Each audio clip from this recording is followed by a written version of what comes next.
Good morning, Jackie. Good morning, Jeff. Good morning, Jeff. Here's Bill. Want to?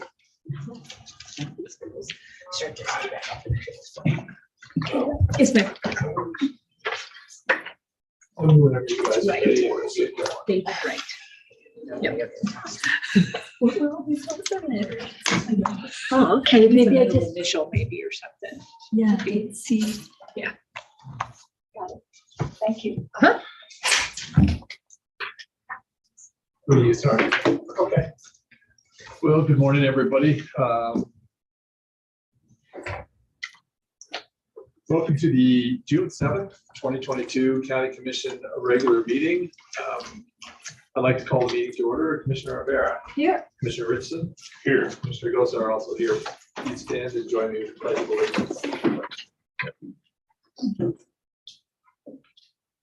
I pledge allegiance to the flag of the United States of America and to the republic for which it stands, one nation, under God, indivisible, with liberty and justice for all.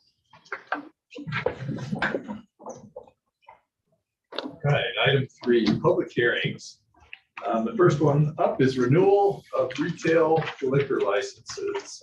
Would anybody care to speak on behalf or against the renewal of the retail liquor licenses in the county? Come on forward, please. Hi, I'm Nita Engen from the Trading Post in Centennial. I'm speaking on behalf of myself and Harmony Hendricks. We just want to recognize that this is an event and it is a big thing for our business. And we appreciate the support. We especially appreciate the support of Kayla and Jackie. So we do our best to be a good community member, and here we are, another year. Thank you very Thanks, much. Juanita. Anybody else like to speak on or against renewal of the retail liquor licenses in the county? Commissioners, I entertain a motion to close the public hearing for the retail liquor licenses. I so moved. Second. Moved and seconded. Any further discussion? Seeing none, all those in favor, signify by saying aye. Aye. Aye. Aye, all those opposed, same sign. Motion carries. I'd like to open up the public hearing for the renewal of restaurant liquor licenses in Albany County. Anybody like to speak on or against the renewal of the restaurant liquor licenses? Nobody in the room. How about it? All right. Commissioners, I entertain a motion to close that public hearing. I move that we close the public hearing. Second. Moved and seconded. Any further discussion? Hearing and seeing none, all those in favor, signify by saying aye, please. Aye. Aye. Aye, all opposed, same sign. That motion carries. I'd like to open up the public hearing for the renewal of limited retail liquor licenses, the club license in Albany County. Anybody want to speak on or against the club licenses? Open online. Commissioners, I entertain a motion to close that public hearing, please. Move that we close the public hearing. Second. Moved and seconded. Any further discussion? Hearing and seeing none, all those in favor, signify by saying aye, please. Aye. Aye. Aye. All those opposed, same sign. That motion carries. I'd like to open up the public hearing for the renewal of microbrewery permits in the county. Anybody like to speak on or against the microbrewery permits? Online. Entertain a motion to close that public hearing. Second. Moved and seconded. Any further discussion? Hearing and seeing none, all those in favor, signify by saying aye, please. Aye. Aye. Aye, all opposed, same sign. That motion carries. Renewal of winery permits. I'd like to open the public hearing for the renewal of a winery permit in Albany County. Anybody like to speak in favor or against the winery permit? Entertain a motion to close the public hearing for winery. I move that we close the public hearing for the renewal of the winery. Second. Moved and seconded. Any further discussion?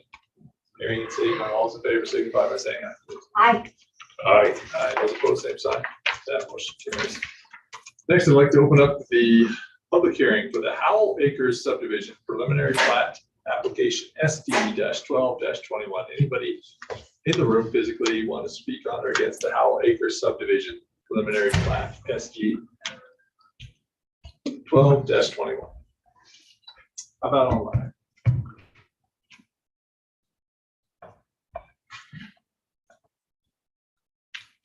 I entertain a motion to close that public hearing. I move that we close the Powell Acres subdivision preliminary plat application public hearing. Moved and seconded. Any further discussion? Hearing and seeing none, all those in favor signify by saying aye, please. Aye. Aye. Aye, opposed, same sign. That motion carries. In the final public hearing this morning, amendments to the Albany County Land Use Permit Fee Schedule. Would anybody like to speak on or against the amendments to the Albany County Land Use Permit Fee Schedule?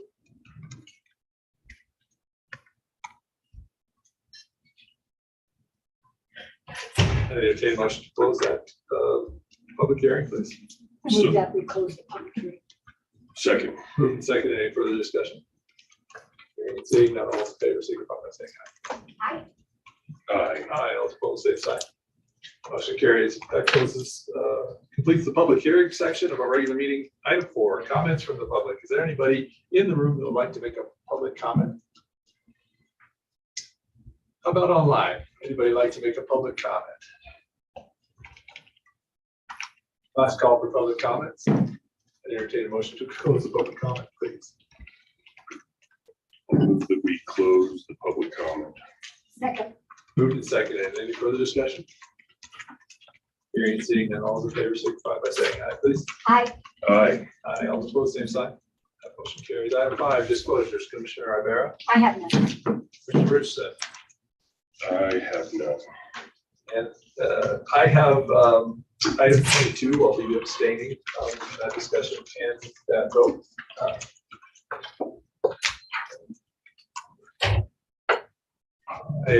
Item 6, considerations of changes on the agenda. We want to have item 83. Fortunately, this morning I'm removing. This morning, I know, usually I do that, but today I'm taking things off. Commissioners, I'd like to request that we remove item number 8, the discussion with Josh Boudreau and Tough Guys. He asked that we move that to the next agenda. Okay, all right. Let's go in the right direction, Jackie. Any changes? All right, I'd entertain a motion for the approval of the consent agenda. I move that we approve the consent agenda as presented. Second. Moved and seconded. Any further discussion? Hearing and seeing none, all in favor, signify by saying aye, please. Aye. Aye. Aye, all opposed, same sign. Motion carries. Nina's gone, so item 9, request community partner 1% funding for development preschool and daycare center in the amount of $5,000. Jamie, good morning. Good morning, Chairman Gosar, Commissioners. I'm Jamie Stein, Executive Director for Developmental Preschool and Daycare Center, and I want to start by saying thank you for giving me the opportunity to come and speak with you this morning. I just wanted to give a little bit of a brief update for developmental preschool, and then I will entertain any questions on my application. Some of the information was in there, but I just wanted to talk a little bit more about how COVID has really affected developmental preschool as a whole. We have really seen some big decreases in the number of kids that we're serving, both on the childcare side as well as on the early intervention special education side, which we pretty much attribute to COVID. One of the interesting situations that we saw this year was a really large increase in late school year referrals and evaluations for special ed services that we've never seen before. We've had a lot of 5-year-olds coming into the program after spring break happened, looking for evaluations and qualifying for services. And we had roughly 25 of those kids this year. Usually we have 2 or 3 after spring break. So we really attribute that to those kiddos that would have been 3 when COVID hit, that parents just kept at home. They didn't send them to preschool, they didn't send them to daycare. And these are kiddos that have we've really seen problems with social emotional concerns because they haven't been around their peers for those 2 years. So that has really been the biggest effect that we've seen with COVID on our program.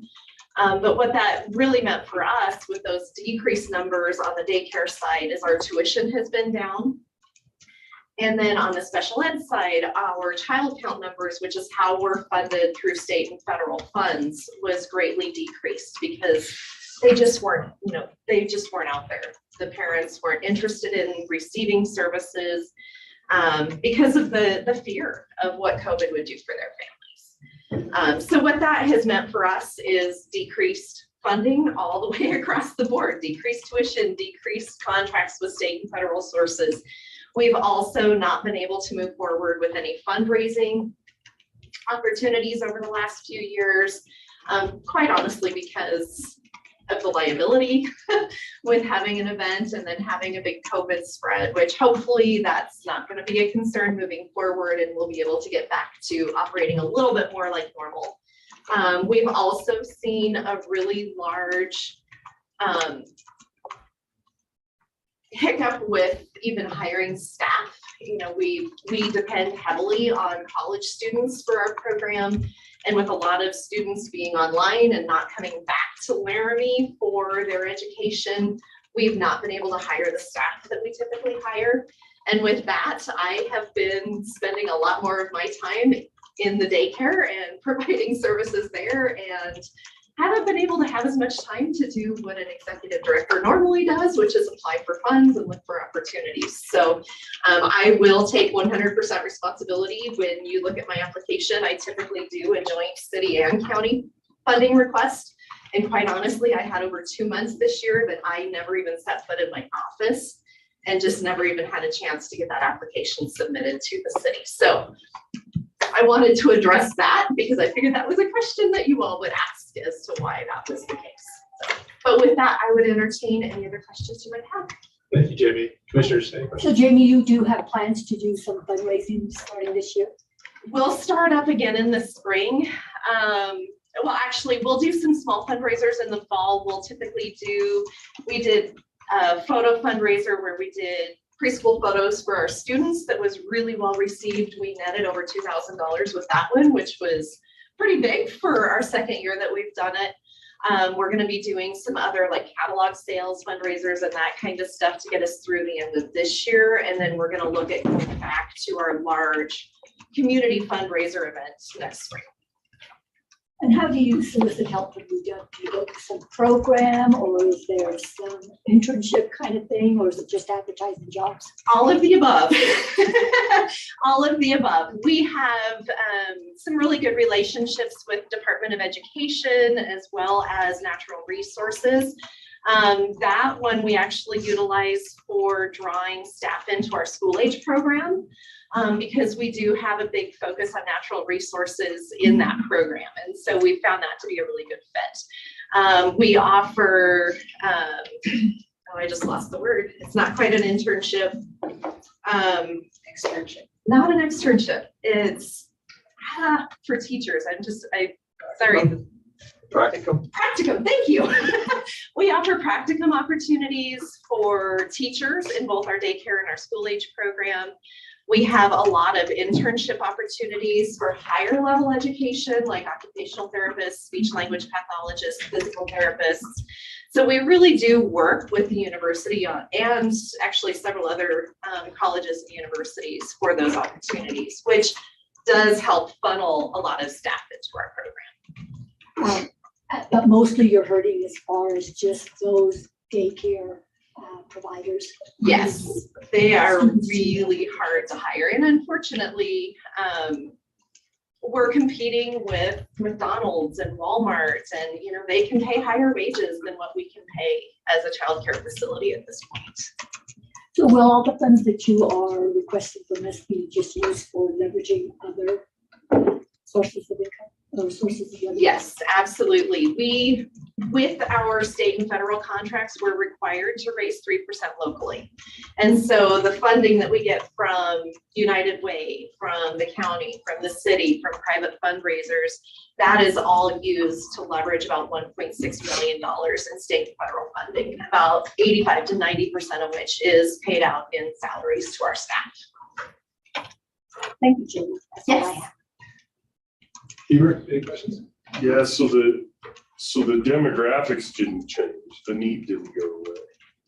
It's just that the customers stopped coming because COVID changed everyone's behavior in the world. Absolutely. The demographics are still there. The need is still there. Or And we're maybe worse, maybe seeing the it. need is more. Yes, we're seeing it come back. This summer, we are already at about 85% of capacity. We've been sitting about 60% over the last 2 years. So we're seeing families coming back and saying, we need childcare. We need our kids to be somewhere. Usually when we do what we call our move ups, so the kids are moving up to the next grade or to the next level. We send all of our 5-year-olds that are going to kindergarten move to our school age program. And so, we're usually losing about 25 kids in our daycare. And then that takes our enrollment down. And usually we're sitting at about 75% when we start June 1st, and we're at 85% June 1st this year. So that's a really good thing that the kids are coming back. The kids are getting back into that childcare setting, which is really, really important. And I'm hoping that trend is going to be the same for the other childcare centers in the community, because quite honestly, we need them as a community. And obviously developmental can't serve all of that, so. Yes. I hope you can dig your way out of the trouble you're in, because that's tough. We're working on it. And we have been very fortunate to be able to access ARPA funds, PPP loans, and all of that kind of stuff to keep us whole through this whole COVID piece. And I'm just hoping that now everything's kind of back to normal and our funding sources will get back to where they were before. So Jamie, do you have a sliding fee scale there for income, and where are the breaks that could come together? Oh, I would not be able to tell you that off the top of my head, but I would be more than happy to share that with you. What we do is our families that can qualify for DFS subsidies get that subsidy from DFS, and then they have a small portion that they pay on top of that. Our sliding scale is really aimed at those parents that don't qualify for DFS because they're over income for that, but still are probably more up to the medium level class to help them. And the larger the family, the more discount they get on their child care. Okay. But yeah, I would be more than happy to share that if you would like that. Sure, I'd be interested to know as just a community person. And then are there people that pay the full rate just to have their kids come to developmental daycare? Is that how that is? That is correct. So if they're over income for both of those, they pay our full tuition rate. So what is that? It depends on age. Our infants, we are at $900 a month for full-time, so 5 days a week. We do allow tuition base for 3, 4, 5 days. And then we do have some drop-in rates for families that need less than that. So infants are about $900 a month. Toddlers, which are 1 to 2-year-olds, are around $850, and these are not exact. And then our preschool level is about $725 a month. And then we also have part-time preschool options that are $275 for part days, 4 days a week. Reasonable, unless you have few, right? And then I wish we took care of our little ones better as a society, and we were able to allow people to have really good jobs in daycare, because I used to be a teacher, and it all starts right there, right? So thank you for the work you're doing. Jennifer, do we have an action item on this, or just the request of the funding? It's just the request, I believe, at this point. Okay. Thank you.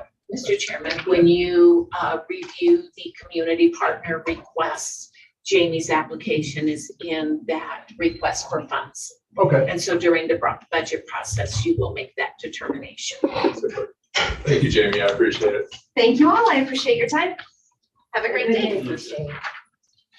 Item 10, present for approval, renewal of retail liquor licenses. Kayla, looks like we're going to spend some time together here. Yes, good morning, Chairman and Commissioners.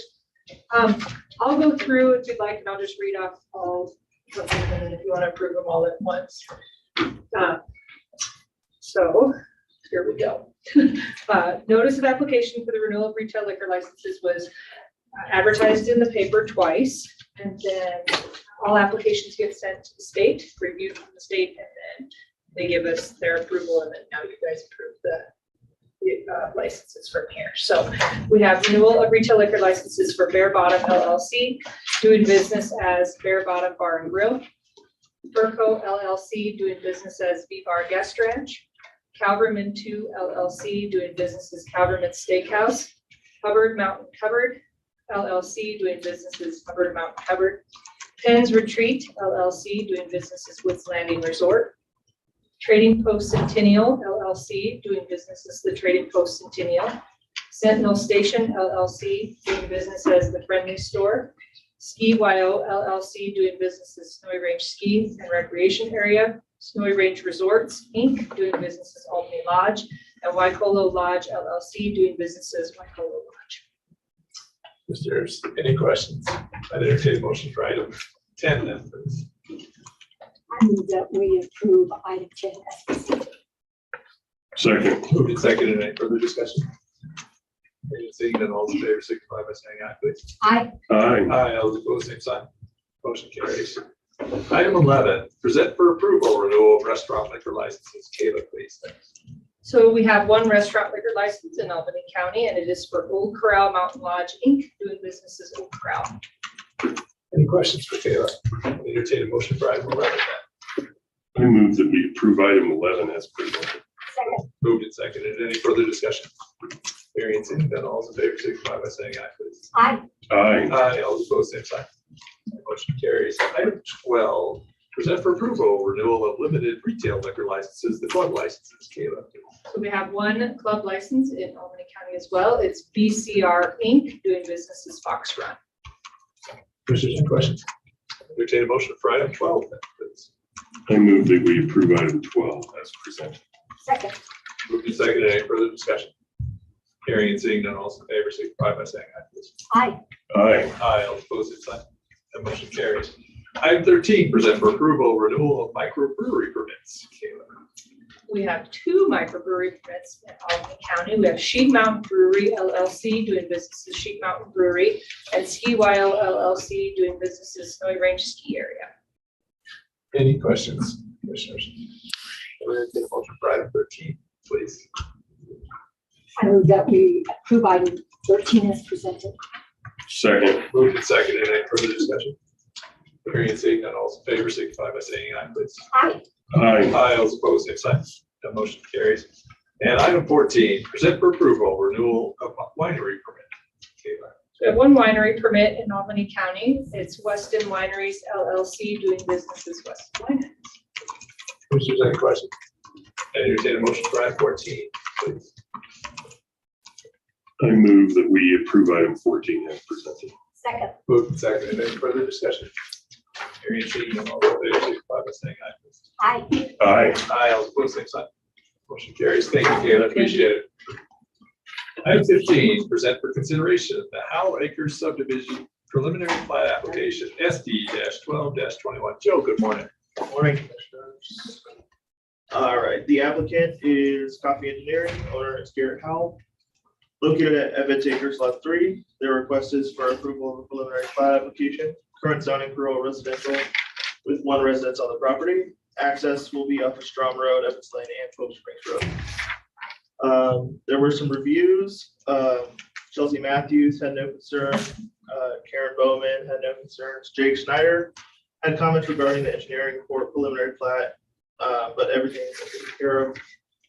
Luke Hawkins, chairman of Albany County Fire Department, has no concerns, but recommends the hall water program. Laramie Rivers Conservation District, Mark Curry, interim district manager, believes that this is a suitable use for the parcel. He noted that erosion should not be an issue with respect to water runoff on slopes, but wind erosion and wind encroachment on disturbed land may be an issue. Care should be taken to minimize land disturbance, and they also encourage rural small acre landowners to test their well every 3 to 5 years. His full comments can be seen in the review section. YDOT, Ryan Shields had no comments, and City of Laramie, Todd Feeser recommends approval of the subdivision, but made some comments. Full comments can be seen in the review section. Summary of subdivision permit requirements. Water lots will be provided water from individual wells. Sewer lots will be provided sewage systems by individual systems that will need to be approved for the Albany County Planning Office. Storm drainage report was complete for this proposal and reviewed by Jake Schneider. Rocky Mountain Power provides power to the area. Postal service is existing. No new roads are proposed. This property is within the Pope Springs Community Special Road Improvement District. The new property owners will need to pay into the district. No financial assurance is required. Fire protection will be provided by Albany County. And notice has been provided in accordance with the Albany County Planning and Subdivision Regulations, Chapter 4, Section 9. Findings of fact, the information provided in the staff report shall be incorporated as findings of fact. Conclusions of law, the applicant is proceeding in accordance with the requirements of the Albany County Planning and Subdivision Regulations. Staff analysis, the preliminary plat complies with the Albany County Planning Subdivision Regulations. This subdivision is being proposed in an area that has been previously developed into a residential community. The lots will be accessed from Strom Road, Evans Lane, and Pope Springs Road. The 5 lots would be similar in size to surrounding lots. Staff recommendation was to approve the preliminary plat application for the Howell Acres subdivision application SD 1221 based upon and incorporating the findings of fact and conclusions of law as stated in the staff report. The Planning and Zoning Commission discussion, most of the discussion took place between commission members about cumulative impacts to water quality and whether or not the county should take over the reviews of water quality. This would entail making stricter regulations on nitrate calculations, and the county would have to hire or contract out a geologist. The Planning and Zoning Commission recommendation is to approve the preliminary plat application for Howell Acres subdivision application SD 1221 based upon and incorporating the findings of fact and conclusions of law as stated in the staff report, with the condition that the commissioner's concerns regarding the adequacy of the evaluation of impacts to groundwater quality be addressed, and those concerns will be put in writing by the chair.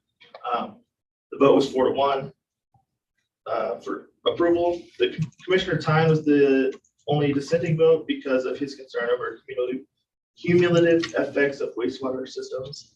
And the letter that Burton wrote is attached. Commissioners, any questions? Yeah, Joe, I have one just for my own education. When is the applicant advised or made aware of these requests from the, for instance, what Burn wrote and the P&Z are requesting as far as the cumulative effect? Yeah, so I guess the large discussion took place in their presence at the Planning and Zoning meeting. And then as soon as we had the letter from Burn, we sent it along to the applicant's representative. Is there any questions? Yeah, the question that I have is that the cumulative effect of nitrate on groundwater is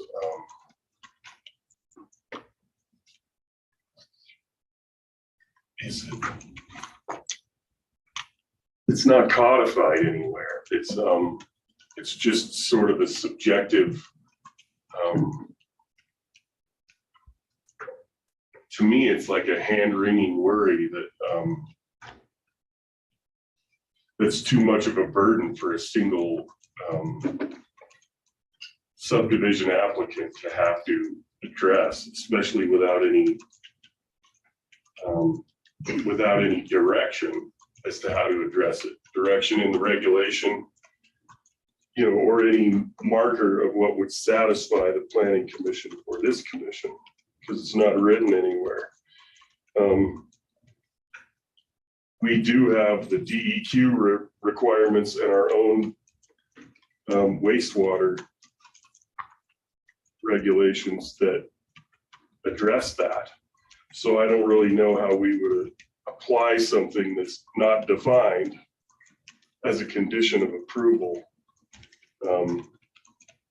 There's no way for an applicant to know what the point of satisfaction is. Like, I guess if I were applying, I would think, okay, so they would want me to pay for a study, of my property and all the ones around me. Like we have a density requirement and we have wastewater regulations that are in compliance with DEQ.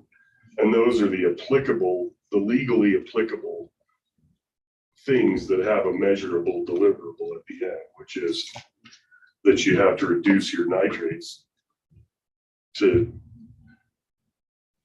10 parts per million or below at the property line. And that addresses the cumulative effect of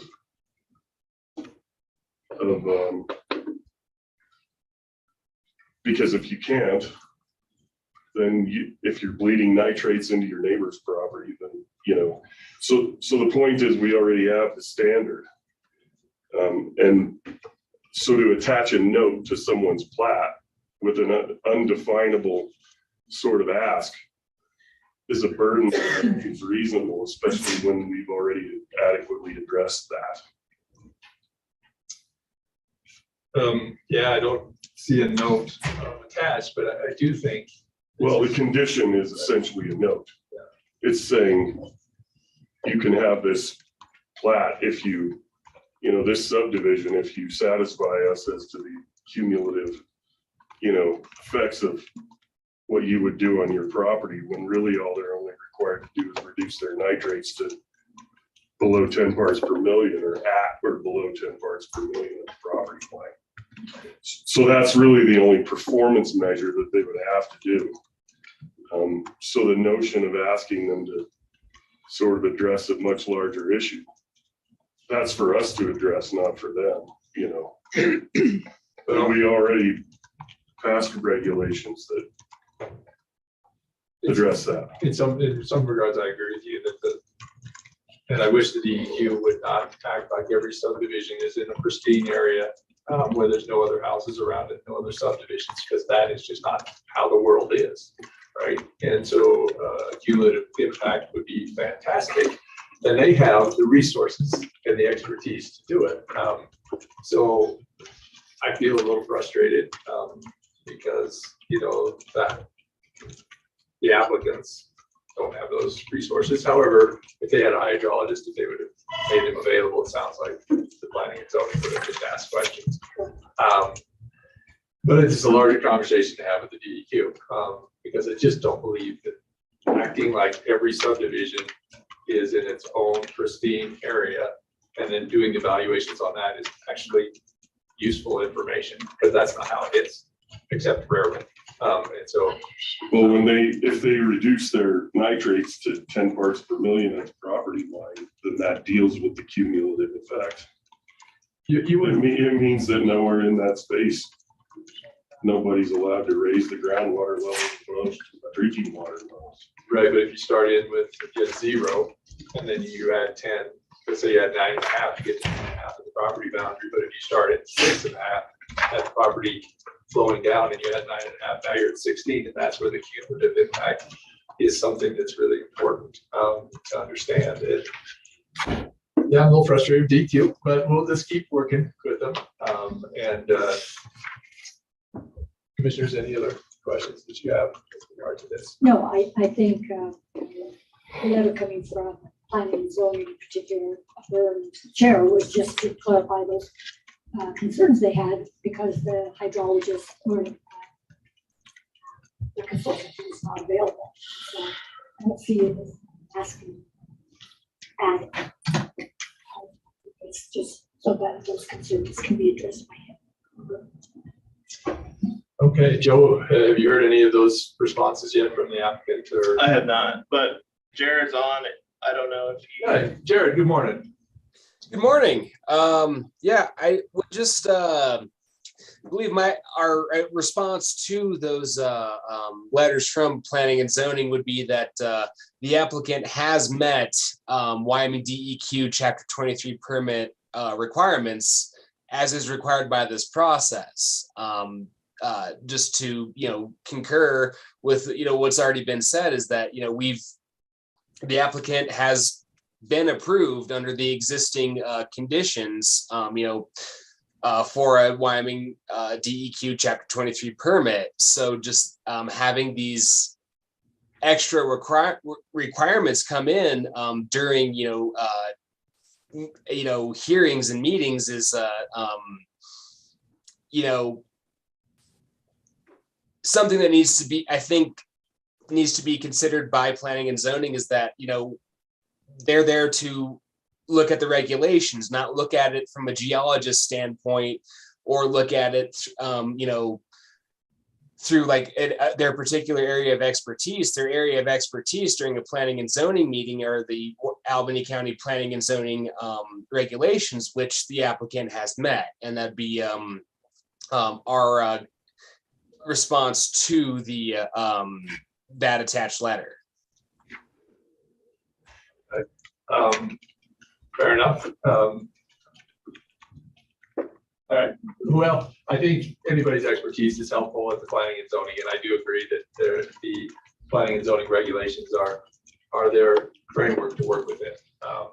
But I do like really educated people on the planning and zoning commission, quite honestly. So not just people who can read. So, all right, Joe, anything else? No. I mean, we all know how DEQ's rules are applied, so. Right. Commissioners, anything on item 15? I'd entertain a motion for 15, then, please. I move that we approve Howell Acres sub preliminary plat application SD 1221 as presented, incorporating the findings of fact and conclusions of law. Second. Moved and seconded. Any further discussion? Hearing and seeing none, all in favor, signify by saying aye, please. Aye. Aye. Aye, all opposed, same sign. That motion carries.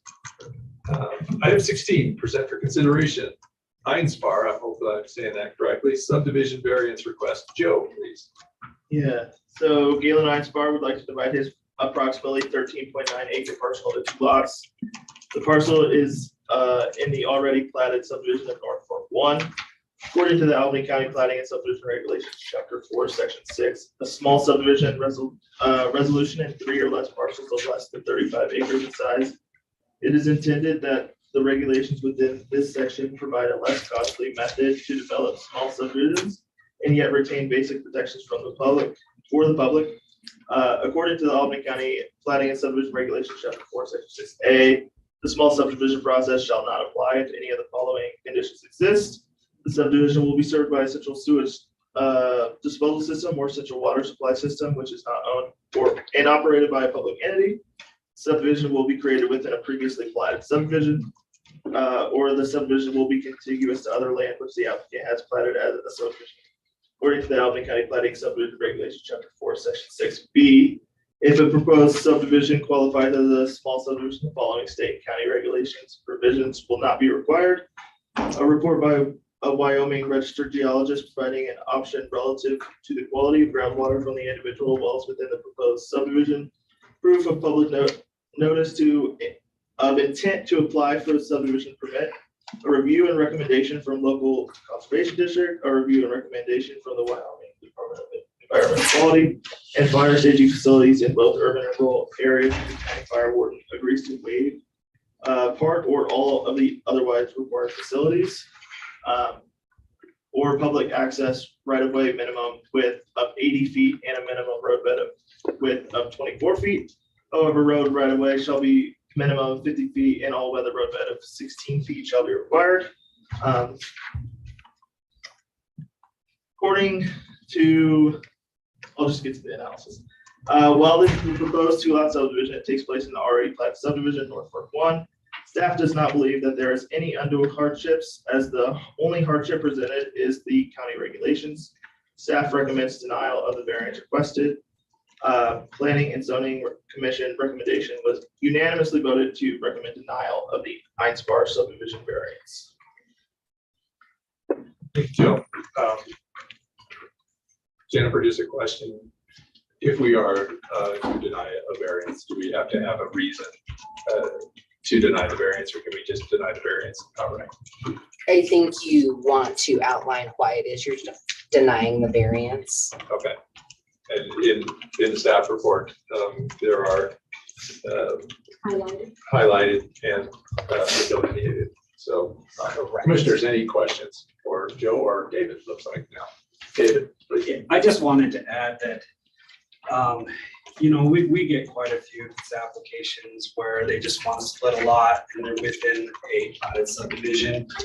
It's always been that we follow the regulations and they've had to do the extra reports and do those things. I mean, whether it's really necessary, that's questionable. However, has always been our stance, is to follow what the regulations have said on this and just require that extra information. So if we did grant a variance, this would be going against what this board has done numerous times on that, so. Thank you, David. Commissioner Rivera, any questions? I entertain a motion for item 16, then, please. I move that we deny the Heinz Bar subdivision variance request based on the fact that subdivision will be provided for previously platted subdivision. And All right. reviewing the recommendation for the Wyoming quality is required, right?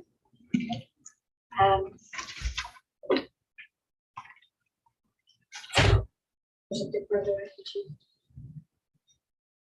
add to that. I would say that they don't have any undue hardship other than the county regulations. Okay.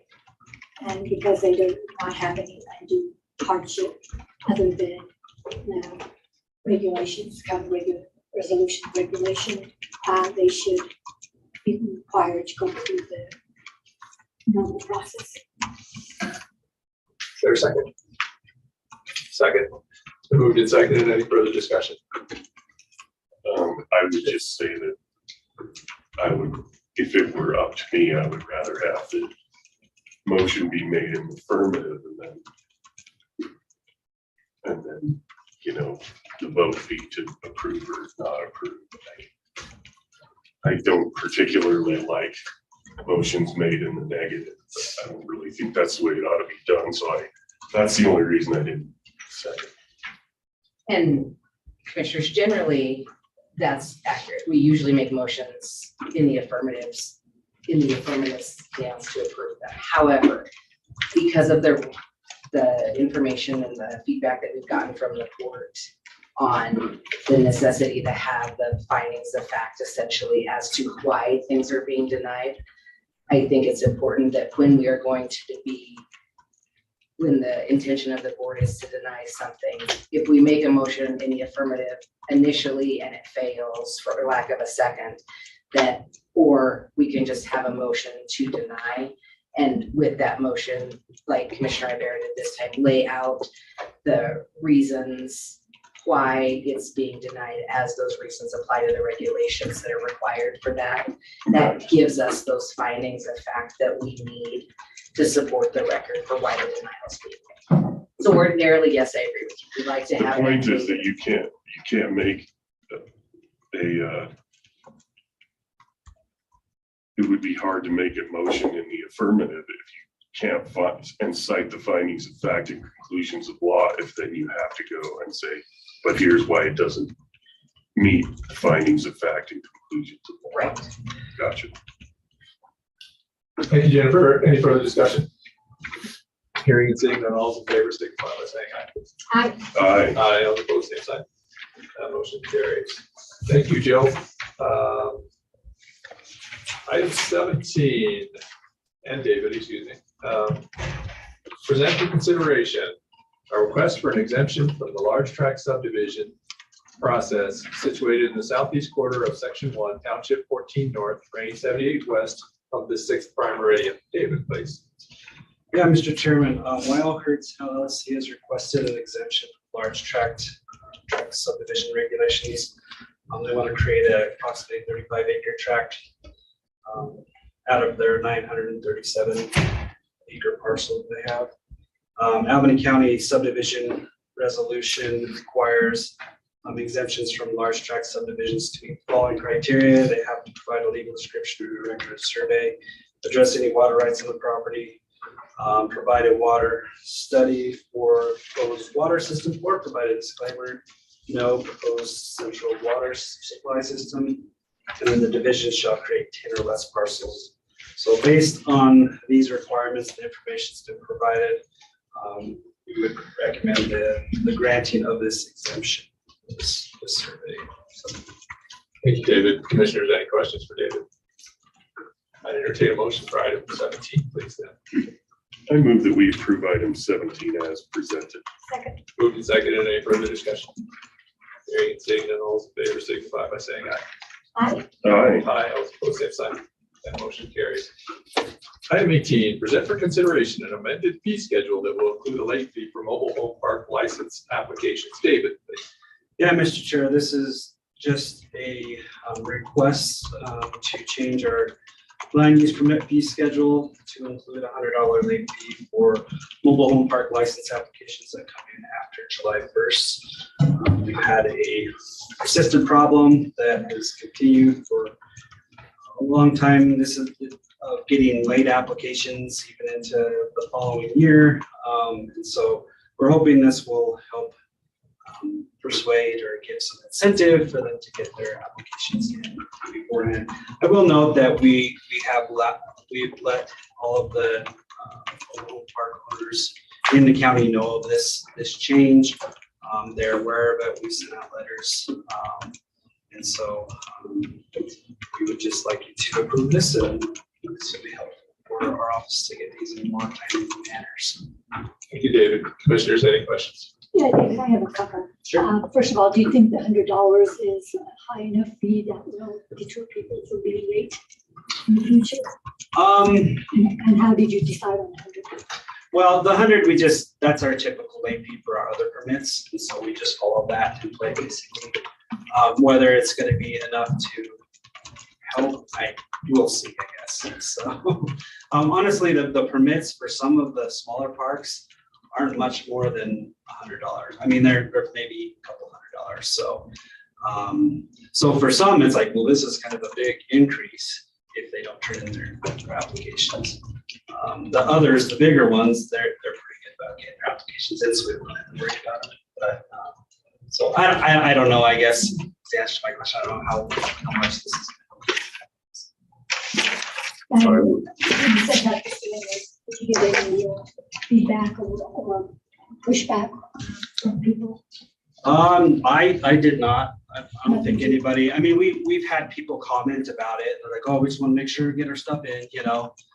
We've actually got a couple of newer owners of some of the existing parks, and so they're trying to make sure they get everything taken care of and into us. So for those folks, I think they recognized it, acknowledged it, and just want to get things in, so they don't have to pay the extra $100.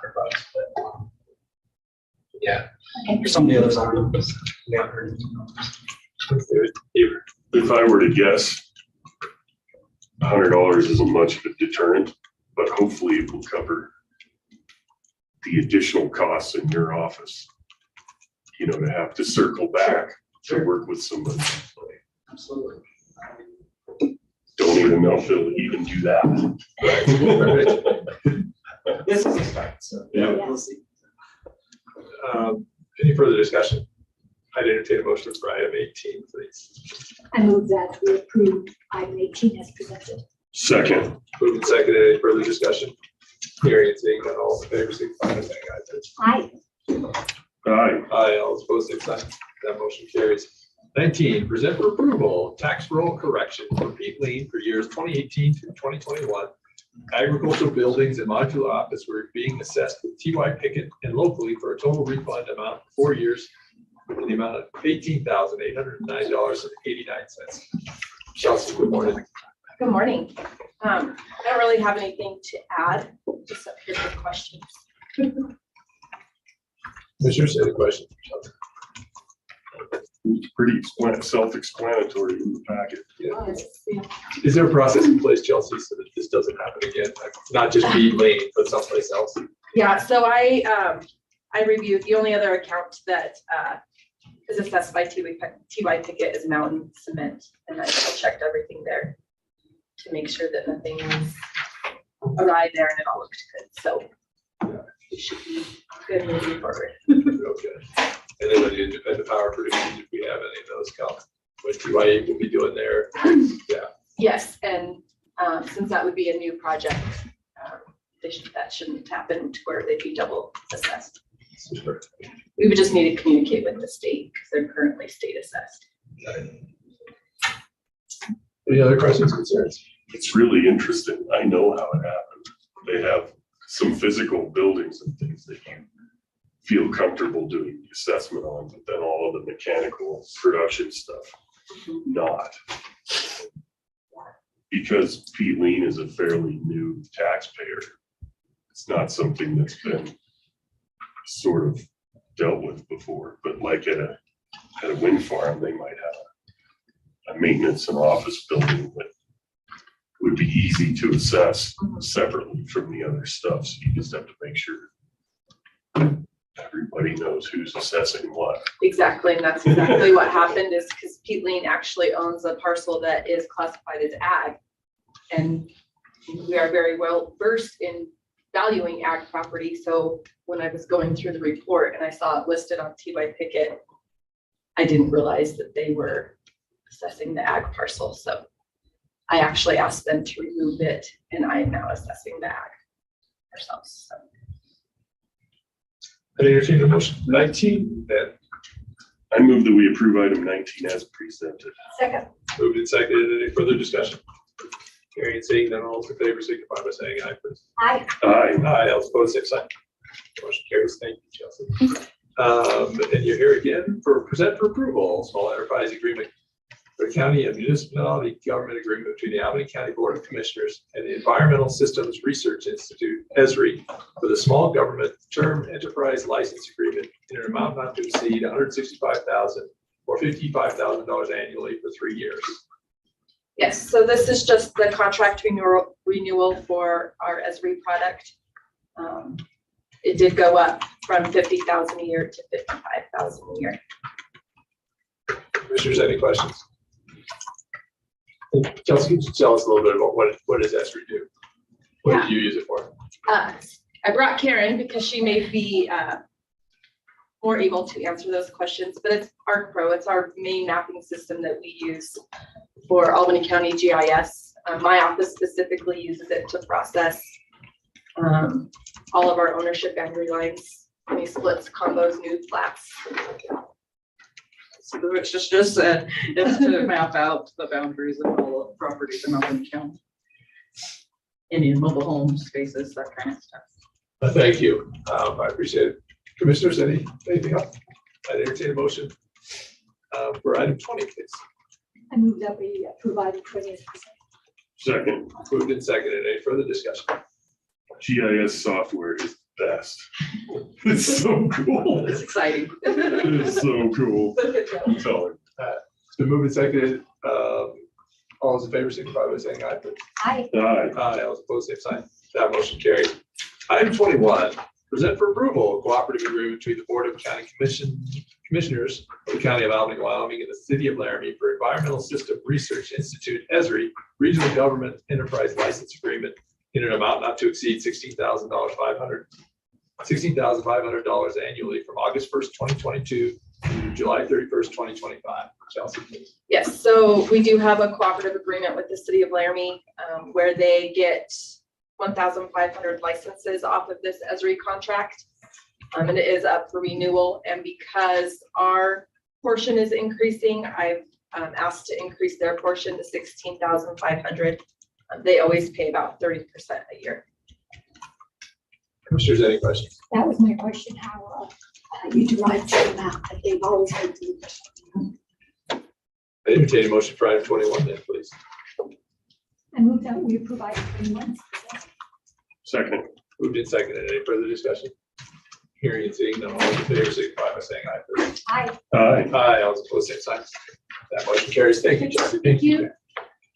Item 22, present for approval, subrecipient agreements between the Albany County Commissioners and the Downtown Clinic, Primary Care Clinic Expenses, Downtown Clinic Community and Mental Health Worker Program, Relative Pediatrics, Laramie Connection Center, Big Brothers Big Sisters Employee Assistance Program, Big Brothers Big Sisters Professional Development, Big Brothers Big Sisters Coordinated Care, Big Brothers Big Sisters Technology, Unaccompanied Student Initiative, My Front Door, The Open School, Laramie Reproductive Health, Laramie Climb Wyoming, Laramie Interfaith, Albany County Safe Project, Laramie Main Street Alliance, Laramie Cares Foundation, and Laramie Foster Closet in the total amount of $836,235.17 for American Rescue Plan Act grant funding, CFDA number 21.027 for nonprofit project application.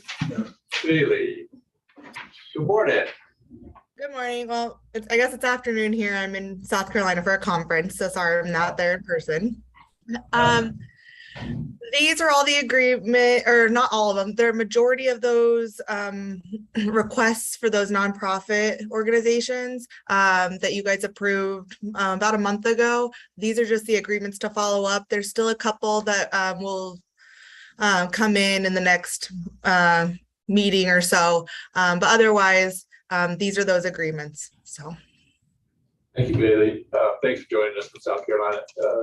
Commissioners, any questions? I entertain a motion for item 22 then, please. I move that we approve the recipient agreements between Albany County and the listed recipients as presented. Moved and seconded. Any further discussion? Hearing and seeing none, all those in favor signify by saying aye, please. Aye. Aye. All those opposed, same sign. And Jackie, I'll be abstaining for that. That motion carries. Item 23, present for approval, subrecipient agreement between the Albany County Commissioners and the Albany County Fairgrounds in the amount of $33,500 for the American Rescue Plan Act grant funding CFDA number 21.027 for bathroom upgrades. Taylor, or yeah, maybe you, Bailey, again. Yeah. These again were approved just recently by you all for the ARPA funding. So this is just the agreement to follow up for them to upgrade their bathrooms in the activity building at the fairgrounds. Sure, any questions? If not, I'd entertain a motion for 23, please. That we approved item 23. Second. Moved and seconded. Any further discussion?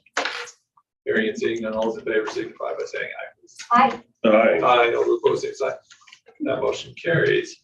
Item 24, ratify submittal of the Bureau of Justice Assistance fiscal year 2022 Collaborative Crisis Response and Intervention Training Program grant application in amount of $249,999 to provide crisis intervention team training and certification for Albany County law enforcement. Sheriff Applehands or Bailey, good morning. Good morning. This application is being ratified. We've already submitted our application to Bureau of Justice Assistance for the $250,000 grant to be used to set up our own CIT program within the county and continue to run it for the first year. Thank you, Sheriff. Any questions? Yeah. Good morning, Aaron. I have just one question. Once these individuals, various law enforcement, are certified, is there a need for subsequent certification after, the initial 3 years here? Yes. So I believe when we submitted the application, we built in kind of 3 different sources on there for the initial training for all of our officers, ongoing training for any new officers that we get, then ongoing training for anybody that's received the training and then would need updated training as we go forward. And how soon after is that updated training there? That I can't remember. I think it's 5 years, Bailey. It's actually 3 years. A certification is only good for 3 years. One of the things that the grant really wanted was a sustainability plan with it. So some of the budget items that we put in there is to actually send individuals for train the trainer. So then they have that experience, they can come back and train in our community. So it also helps it make a stronger application, which is what they're looking for. So we really tried to follow, this was a new agency that I have never directly requested fund for personally. So it was just kind of a new experience. So hopefully we get it. I think the narrative was really well written. We had Karen writing it, and it's something that the community I think could use, is a need. And we're also, the sheriff's office and the county commissioners are the one applying for it. However, the LPD and UW-PD are going to be big parts in this. So. Any other questions? No, thank you, both of you. I entertain a motion for item 24. I move that we ratify item 24 as presented. Second. Moved and seconded. Any further discussion? Well, Sheriff and Bailey, I would so do appreciate your willingness to do this work. I think it's really important. I think it's been an oversight for far too long. And so thank you for getting this on board. Moved and seconded. Any further discussion? Seeing none, all those in favor, signify by saying aye, please. Aye. Aye. Aye. All those opposed, same sign. That motion carries. Thank you. And looks like we're going to be with you guys for a little bit longer. 25, present for approval, resolution 2022-010, a resolution supporting the submission of a grant application to the United States Department of Justice Bulletproof Vest Partnership Program CFDA number 16.0.607 for the purchase of bulletproof vests by the Albany County Sheriff's Department. Sheriff Appelhans. Yes, this is a yearly application that we submit for a grant for the bulletproof vests that we provide for our sheriff's office. It is a matching grant. Like I said, it provides that ballistic protection for all of our deputies that are working in the field and in the detention center. Any questions, commissioners? I entertain a motion for item 25.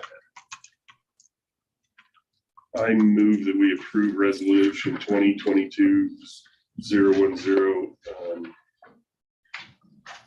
as presented. Moved and seconded. Any further discussion? Hearing and seeing none, all those in favor signify by saying aye, please. Aye. Aye. Aye. All those opposed, same sign. That motion carries.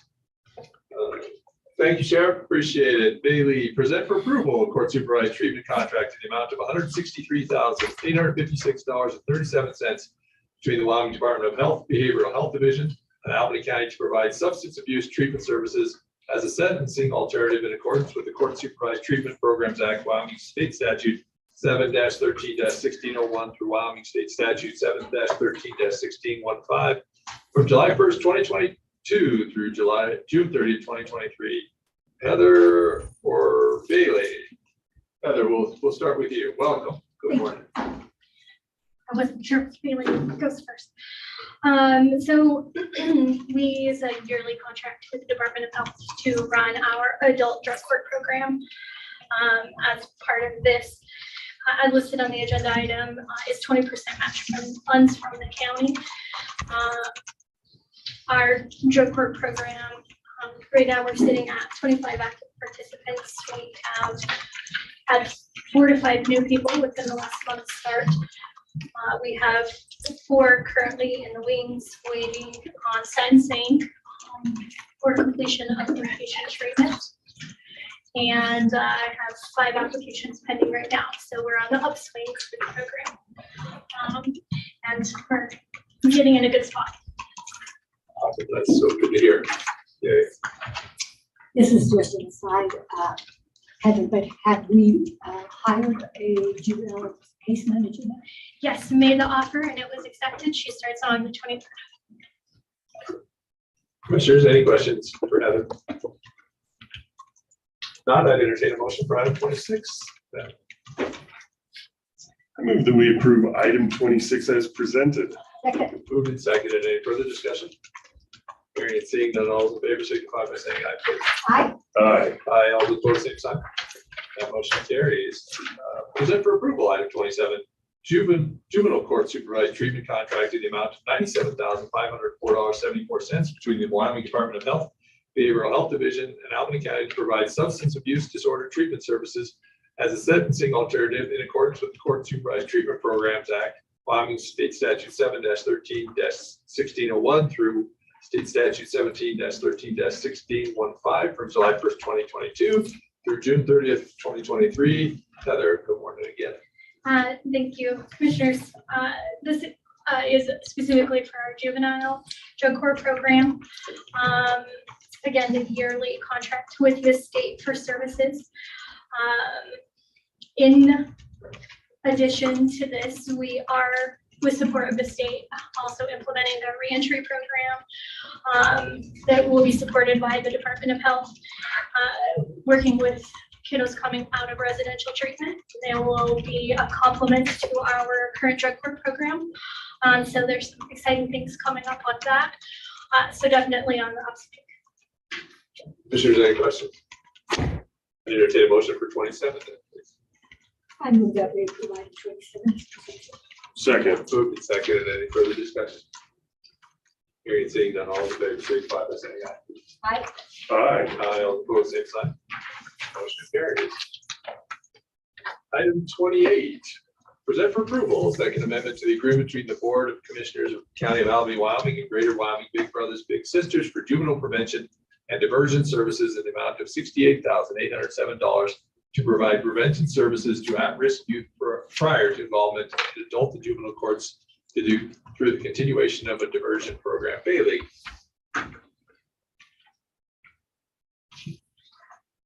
You're muted, Bailey. There we go. This agreement comes from our VOA OJJDP grant.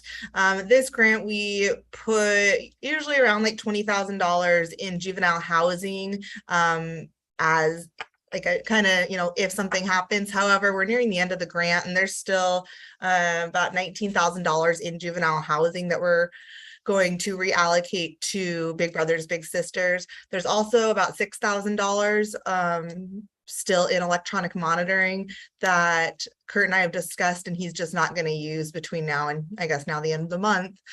So that's also going to be going to Big Brothers Big Sisters for their juvenile diversion services. So Any commissioners, any questions? I entertain a motion for item 28. I move that we approve item 28 as presented. We did second it. Any further discussion? Well, I like it better when it goes to the conversion program rather than ankle monitor. Right. That means that we're moving somewhere good. Right. Makes me happy. Been moved and seconded. No further discussion. All those in favor, signify by saying aye, please. Aye. Aye. Aye. All those opposed, same sign, please. That motion carries. Item 29, present for approval, contract between the Board of Commissioners of the County of Albany, Wyoming and adbay.com, doing business as Kalen Marketing Solutions, for creation and implementation of a strategic marketing plan for Albany County Prevention Services in the amount of $15,000. Bailey. So this is going to be paid out of our prevention grant. We're trying to spend out those funds, but instead of doing it, we want to do it wisely. We don't just want to spend it to spend it. So we've contracted with Kalen. We've had a previous contract with AdBay in the past through prevention with the website. And they're the contracts to keep the website going, to add to that website. And I believe Tracy has a marketing plan in place that she's working on with Kalen. There's any questions? Bailey, just as a reminder, was this the person who presented at the last COPS meeting? Yes, it was. That's very good. And Bailey, I guess mostly is it online marketing? I'm guessing. I believe it's majority of that. Doing other marketing, that would probably come just from a different budget or a different line item. But yeah, this would be mainly the online piece. There are no further questions. I entertain a motion for item 29, please. I move that we approve the agreement between Albany County and Kalen Marketing Solutions for the amount of $15,000 to provide a prevention marketing. Second. Moved and seconded. Any further discussion? Hearing and seeing none, all those in favor signify by saying aye, please. Aye. Aye. Aye. All those opposed, same sign. That motion carries. Item 30 looks like continual morning or afternoon as it were with Bailey. So thank you. Present for approval. Item 30, contract between the Board of Commissioners of the County of Albany, Wyoming, and Wyoming Highway Patrol for support of the 2022 Rocky Mountain Prevention and Traffic Safety Summit to provide support services such as rent and food in the amount of $10,000. Bailey, please. So this summit actually already happened. We were just trying to get the final details, and unfortunately it took till now to do it.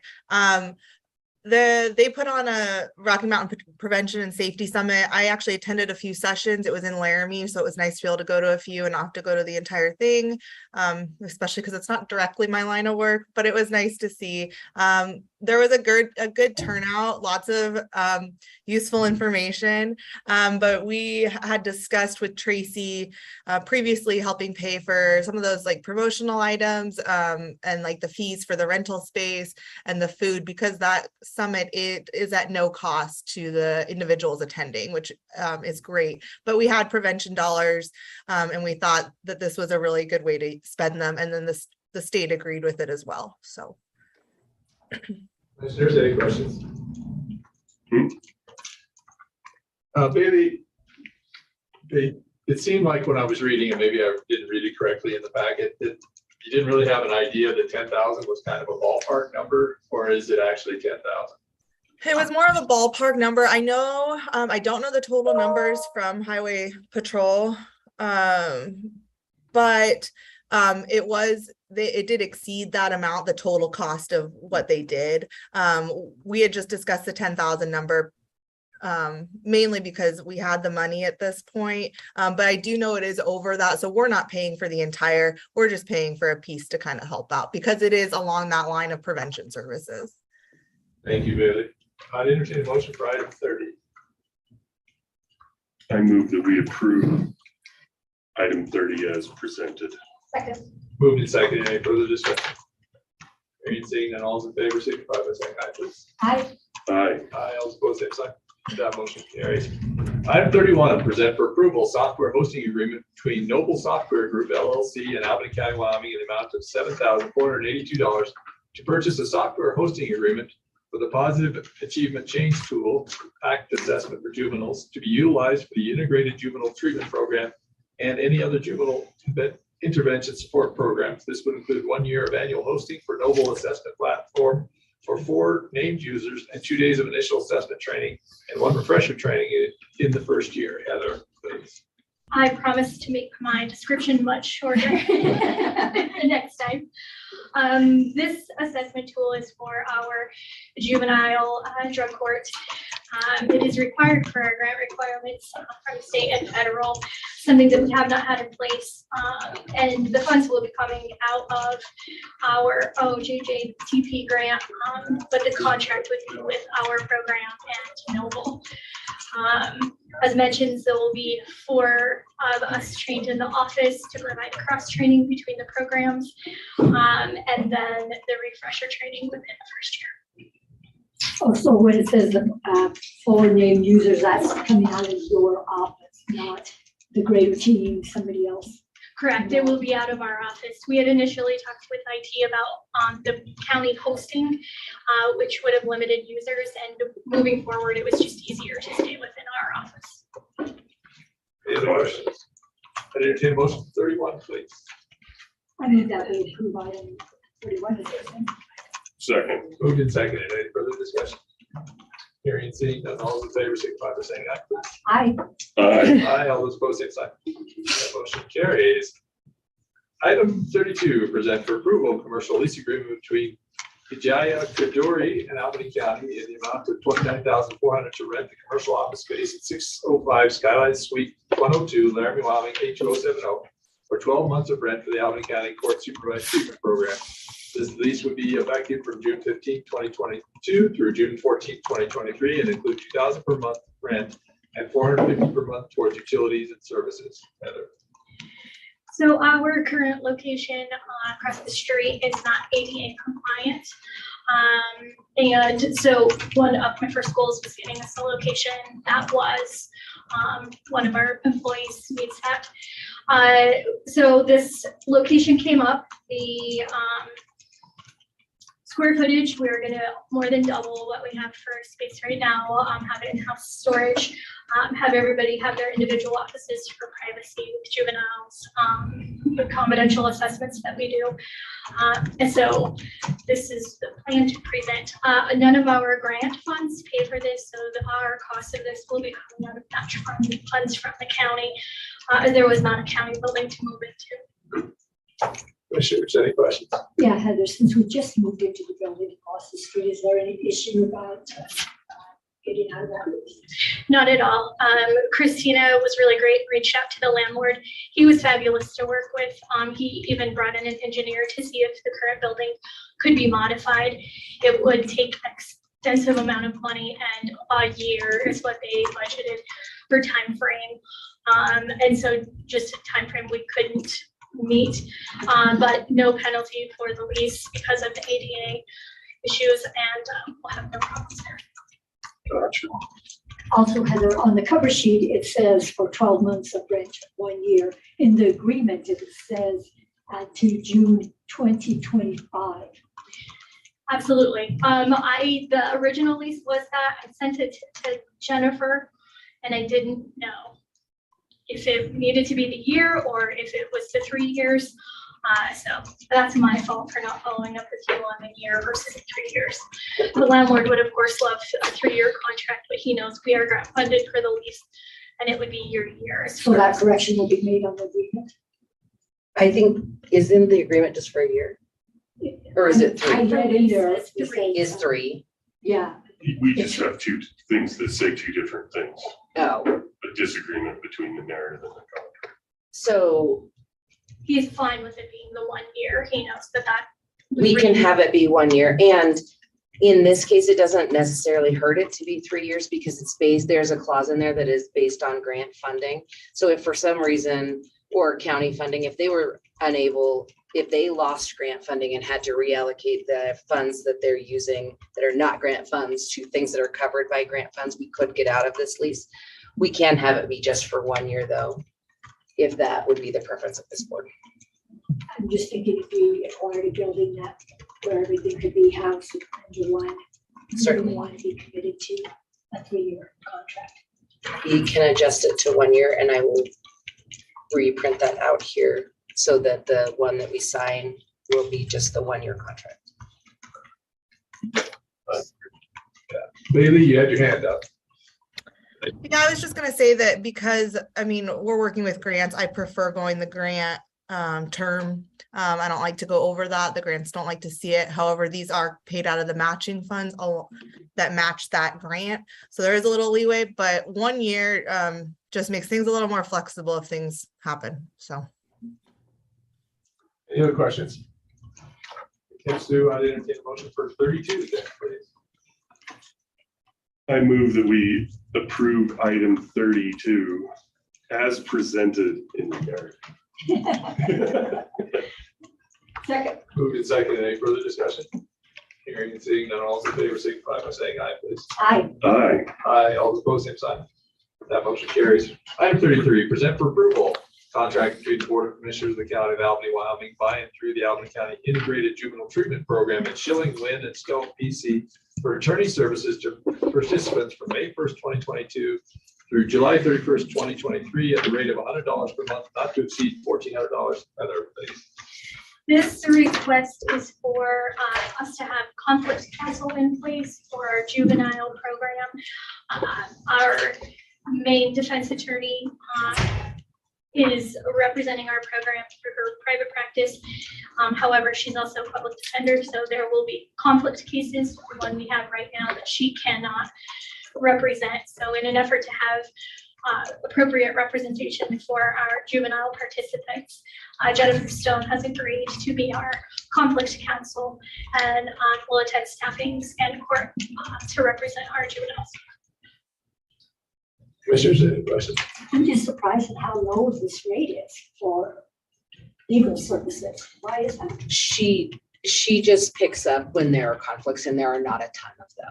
So if there's, I think currently there's one client, so her time throughout the month is not nearly as intensive. She doesn't have to attend all the meetings and do all of the things that And there there, may be months that.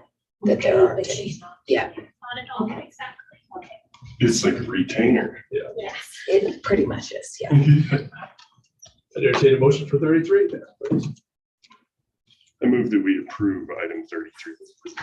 Second. Moved and seconded. Any further discussion? Hearing and seeing none, all those in favor signify by saying aye, please. Aye. Aye. Aye. Opposed, same sign. That motion carries. Item 34, present for approval, First Amendment to the contract between the Board of Commissioners of the County of Albany, Wyoming, by and through the Albany County Integrated Juvenile Treatment Program and Overcomer Counseling LLC for individual treatment services for participants for the purpose of excluding payment from May 1st, 2022 through July 31st, 2022. Heather, please. So this amendment came about after I started. I was informed by State Department of Health that our current juvenile treatment provider was not state certified as had previously been identified. So there is a pause in their contract right now for the 3 months to allow them time to apply for that state certification. So this request is just to withhold that payment for the 3 months. Later on, there will be a modification for who's providing services. Commissioners, any questions? I'd entertain a motion for 34 then, please. I move that we approve item 34 as presented. Second. Moved and seconded. Any further discussion? Hearing and seeing none, all is in favor, please signify by saying aye. Aye. Aye. Aye, all opposed, same sign. That motion carries. Item 35, present for approval, first amendment to the contract between the Board of Commissioners of the County of Albany, Wyoming by and through the Albany County Integrated Juvenile Treatment Program and Overcomer Counseling LLC for group therapy services for participants for the purpose of excluding payment from May 1st, 2022 through July 31st, 2022. And this, just to specify between the two, the prior one was for individual services. This one is for grant services. We have two separate contracts with them. Perfect. I move that we, Recommendations with coming in to provide the service. Yes. That's it. Go ahead. I move that we approve item 35 as presented. Second. Moved and seconded. Any further discussion? Hearing and seeing none, all those in favor signify by saying aye, please. Aye. Aye. Aye, all opposed, same sign. That motion carries. Item 36, present for approval contract between the Board of Commissioners of the County of Albany, Wyoming, by and through the Albany County Integrated Juvenile Treatment Program and Bennett Law Group, DC, for attorney services to participants, from July 1st, 2022 through July 31st, 2023, at the rate of $400 per month, not to exceed $4,800. So this contract is just a renewal for the 1 year with Patty Bennett, who is our defense representative. She does both our juvenile and our adult defense counsel. This contract is just for the juvenile one. I didn't make it in time for the adult one. So this is just to renew her contract. Commissioners, any questions? Entertain a motion for 36, please. I move that we approve item 36 as presented. Second. Moved and seconded. Any further discussion? Hearing and seeing none, all in favor, signify by saying aye, please. Aye. Aye. You want to vote aye or? Aye. I apologize. All those opposed, same side. I got distracted by how much fun he's having. Motion carries. Item 37, present for approval contract between the Board of Commissioners of the County of Albany, Wyoming, by and through the Albany County Integrated Juvenile Treatment Program and Foundations Counseling and Consulting of Wyoming LLC for individual treatment and group therapy services for participants from May 1st, 2022 through July 31st, 2022 at a rate of $8,000 per month. Heather. So this is our replacement for those 3 months that Overcomer is not able to provide services. Foundations, who is our adult treatment provider, has stepped up, been juvenile certified, and will be our basically an additional contract to provide services for the juvenile program. Commissioners, any questions? Entertain a motion for 37, please. I move that we approve item 37 as presented. Second. Moved and seconded. Any further discussion? Hearing and seeing none, all in favor, signify by saying aye, please. Aye. Aye. Aye, all opposed, same sign. That motion carries. Item 38, present for approval. Memorandum of Understanding between the Board of Commissioners of Albany County, Wyoming, and the Wyoming Supreme Court for judicial services provided to participants in the Integrated Juvenile Treatment Program from July 1st, 2022 through June 30th, 2023, in an amount not to exceed $11,000. Heather. So this is a renewal for the memorandum of understanding for Jackie Bridgman, who is our juvenile court magistrate, and just the understanding between the Supreme Court and the commissioners for her repayment of services. Commissioners, any questions? Entertain a motion for 38 then. I move that we approve item 38 as presented. Second. Moved and seconded. Any further discussion? I will just want to say that Jackie Bridgman is a delight. She's so good. Isn't she fun? I bet she's good with the kids. Very, Yeah. absolutely. Any further discussion? Hearing and seeing none, all those in favor signify by saying aye, please. Aye. Aye. Aye, all those opposed, same sign. That motion carries. Thanks, Heather. Thanks for your morning with the commission. 39, present for approval, a contract between the Wyoming Department of Health, Public Health Division and Albany County for the purpose of setting forth the terms and conditions by which the subrecipient shall perform response activities through implementation of the Center for Disease Control and Prevention, CDC-RFA-TP 22-2201 Public Health Crisis Response Cooperative Agreement from July 1st, 2022 through June 30th, 2027, in amount not to exceed $100,000. Kim. Good morning. Hello, how are y'all? I guess the big thing here is this MOU is contingent on available funding from the CDC.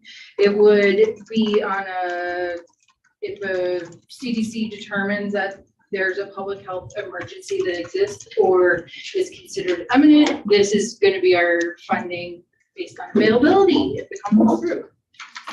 Commissioners, any questions? Yeah, can I have one? Yeah. The statement of work requires an appointment of a senior representative to coordinate all the PHE response efforts.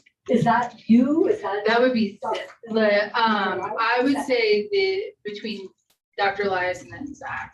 Okay. And then I oversee, I guess, with them. Okay. Yeah. Any other questions? Entertained a motion for 39. I move that we approve the contract between Wyoming Department of Health and Health Division in Albany County as presented here on item 29. Second. Moved and seconded. Any further discussion? Hearing and seeing none, all those in favor signify by saying aye, please. Aye. Aye. Aye, all opposed, same sign. That motion carries. You didn't want to read the whole thing. No. All right, let's move down. Beach reading day 40, present for approval, contract between Wyoming Department of Health, Public Health Division and Albany County for the purpose of setting forth the terms and conditions by which the subrecipient shall ensure its appointed county health officer provides additional support to the subrecipient's public health nursing office in relation to public health preparedness and response from July 1st, 2022 through June 30th, 2023, in an amount not to exceed $9,600. Yeah. So as far as I know, nothing's really changed. This is just a contract for the CHO for the next fiscal year. Commissioners, any questions? Entertain a motion for item 40 then, please. I move that we approve item 40 as presented. Second. Moved and seconded. Any further discussion? Mr. Chairman, you could go to like auctioneer training. He's got to raise his voice every once in a while. Hearing and seeing no further discussion, all those in favor signify by saying aye, please. Aye. Aye. Aye, all opposed, same sign. That motion carries. Thanks, Kim. Thank you. Appreciate it. Item 41, present for approval, quote from the CW-G for the purpose of 6 HP MFP printers via the Wyoming NASPO agreement in the amount of $9,060. Adam, are you out there? He's monitoring from the Right. Any questions? Any questions? Do you have any questions? No, I don't. I don't. I entertain a motion for 41 then, please. I move that we approve our Second. Moved and seconded. Any further discussion? Hearing and seeing none, all those in favor signify by saying aye, please. Aye. Aye. Aye, all opposed, same sign. That motion carries. 42, present for approval, quote from CW-G for the purchase computer workstations in the amount of $5,035.12. Any questions? Oh, there he is. You're up. Okay. We're moving right along. I see that and I was like, oh, I gotta head down. Yeah, we moved right through the printers and approved that, and then now we're talking computer workstations. Yes. So these are, let's see here, we're on 42. Yes. What is it? 3 workstations in full. Towers, monitors, so on and so forth, for electric usage. Any other questions? Entertain a motion for 42 then, please. I move that we approve item 42 as presented. Second. Moved and seconded. Any further discussion? Seeing none, all those in favor, signify by saying aye, please. Aye. Aye. Aye, all opposed, same sign. Motion carries. 43, present for approval, quote from CW-G for the purchase of 2 HP MFP printers via the Wyoming NASPO agreement in the amount of $3,839.32. Elections printer refresh. Entertain a motion for 43. I move that we approve item 43 as presented. Moved and seconded. Any further discussion? Seeing none, all those in favor, signify by saying aye, please. Aye. Aye. Aye, all those opposed, same sign. That motion carries. Thanks, Adam. Item 44, present for approval, the request for proposal for 100 tons of magnesium chloride and holding tank delivered to Laramie, Wyoming, and direct the clerk to advertise. Rob, good morning. Good morning, Mr. Chairman, Commissioners. Remember, last commission meeting, we had this a bid out, and we didn't receive any bids on it. I did reach out. A couple of companies said our timeline was too tight, and they knew they wouldn't be able to meet our June 15th delivery date. So basically, we're putting this RFP out again. We widened our delivery date from basically the 7th of July to the 15th of August. And hopefully we'll get some more bids on that, more interest, I should say. And the only other thing I would point out is that when we edited this RFP, we changed it to just be purchase of magnesium chloride. So when you're making your motion, it's not specifically 100 tons. We've said approximately 90 tons based on Rob's conversations with the suppliers whose trucks in the delivery process hold between 30 and 32 tons. So we didn't want to have it exactly 100 tons and require somebody to come up with just a partial load. Right. So it gives I us. gotta deliver it full load. Correct. So it gives them some flexibility. So if you just amend that, whoever ended up making the motion, we appreciate it. Commissioners, any questions for Rob? I entertain a motion for 44. I move that we approve the RFP for 100-ish tons. Deliverable in the amount in full loads. Full truckloads of magnesium chloride in a holding tank. To deliver to Laramie, clerk to advertise. Second. Moved and seconded. Any further discussion? So to me, that's about 18,000 gallons. Yep. So is that, do you just hold that in plastic tanks, like roto-molded plastic tanks? Or what kind of tanks are you looking at? That would be the supplier's prerogative, what kind of tank they'll come up with. It'll have to be something that's corrosion resistant. So. Yeah. That's interesting. And we have on our water trucks, do we have the spray bars to squirt that And stuff on the that's street? after we get going, we will look at improving our efficiency with the spray bars. Right now, we have our water truck has basically spray bars on each corner, so that you'd have 2 in front, 2 in back.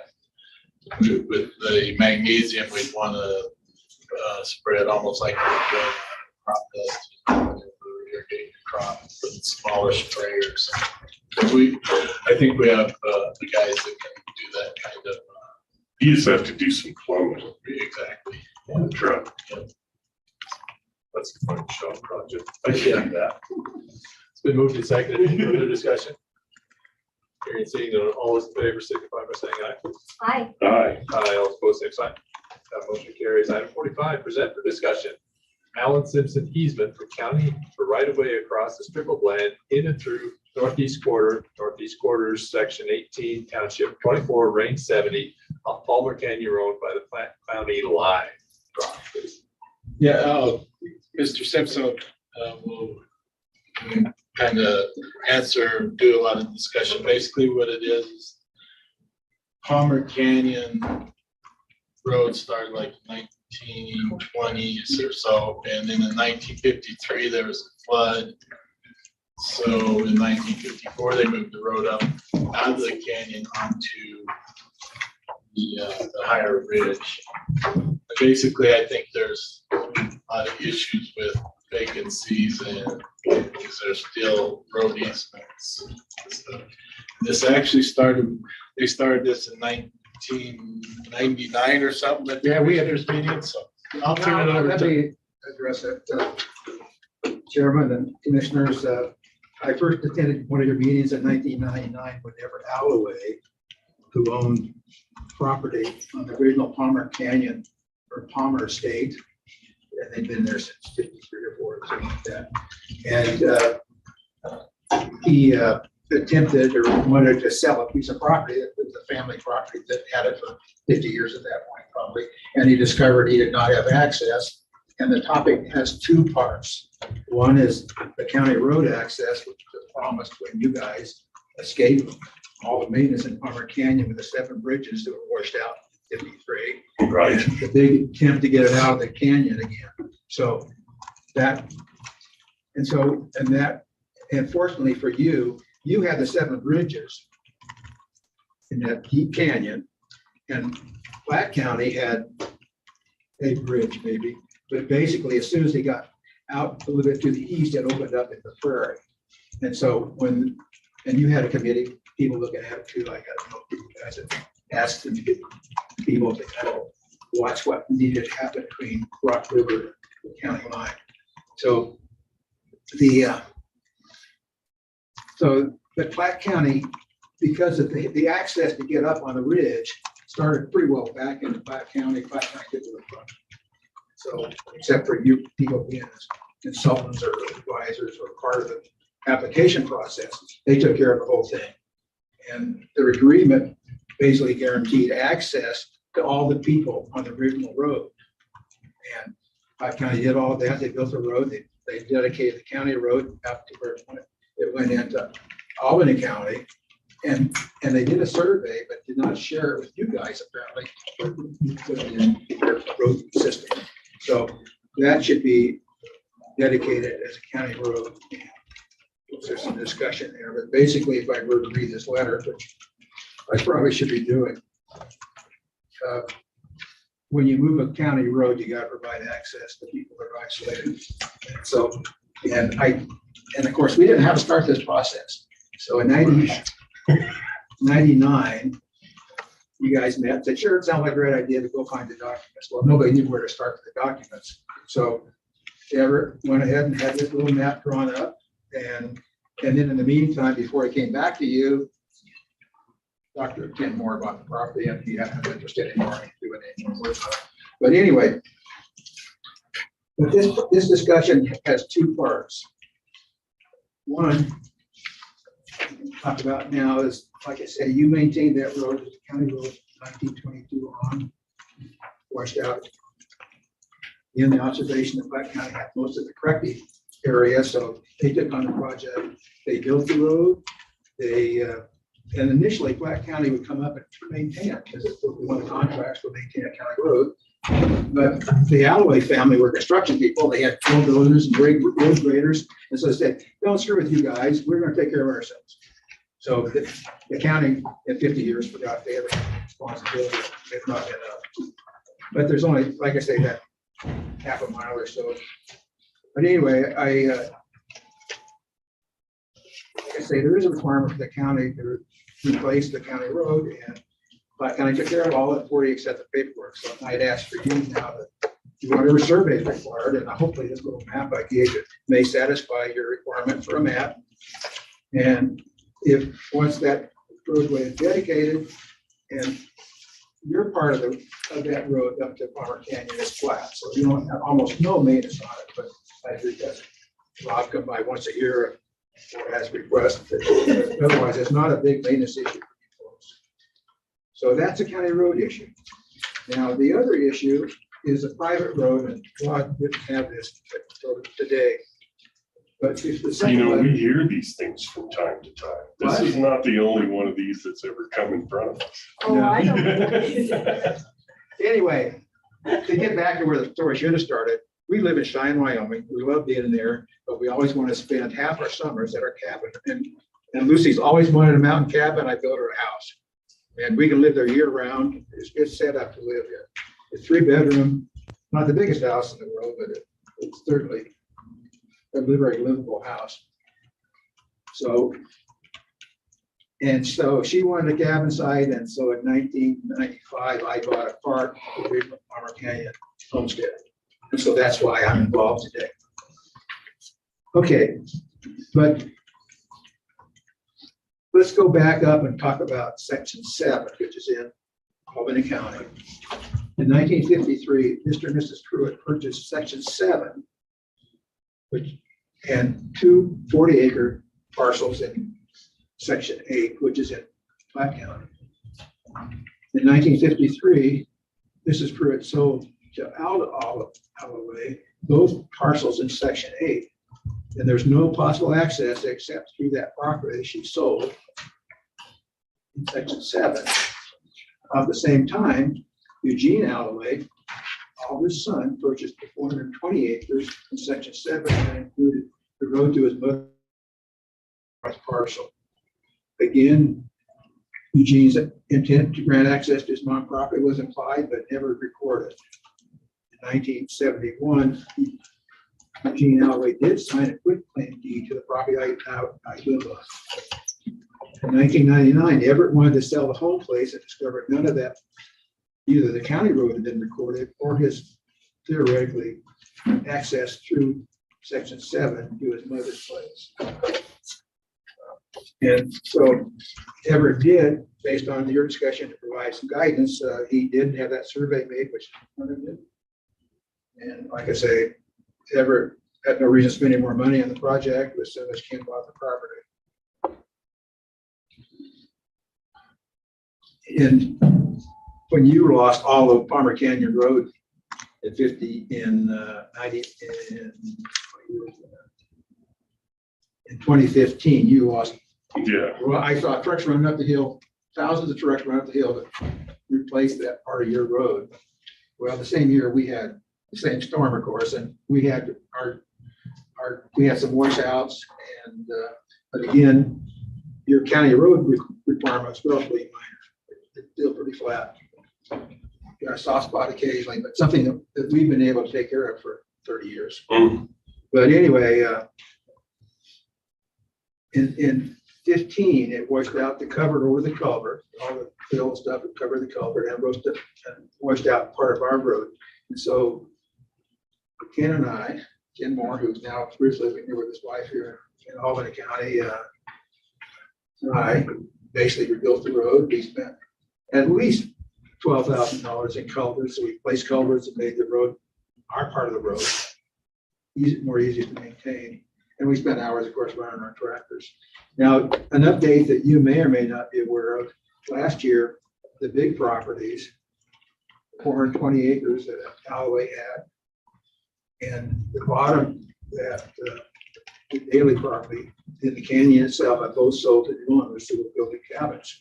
So you're going to get a little more tax money up there, hopefully. But anyway, I requested that aerial survey be accepted as a road map for the private road from Lumen Creek up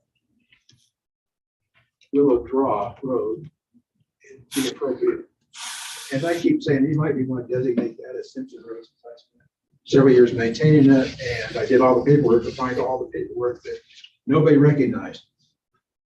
And again, nobody knew anything about that survey, and we saw a little note in the margin one place and asked the Platte County clerk, "What does this mean?" He said, "Oh, this over here." And she pulled out a survey that showed survey through Albany County, which you guys didn't know about. But in any case, that survey was not as accurate as this aerial survey. So I request you use this aerial survey to dedicate a private road. And I see by definition, I have 3 or 4 claims on that road.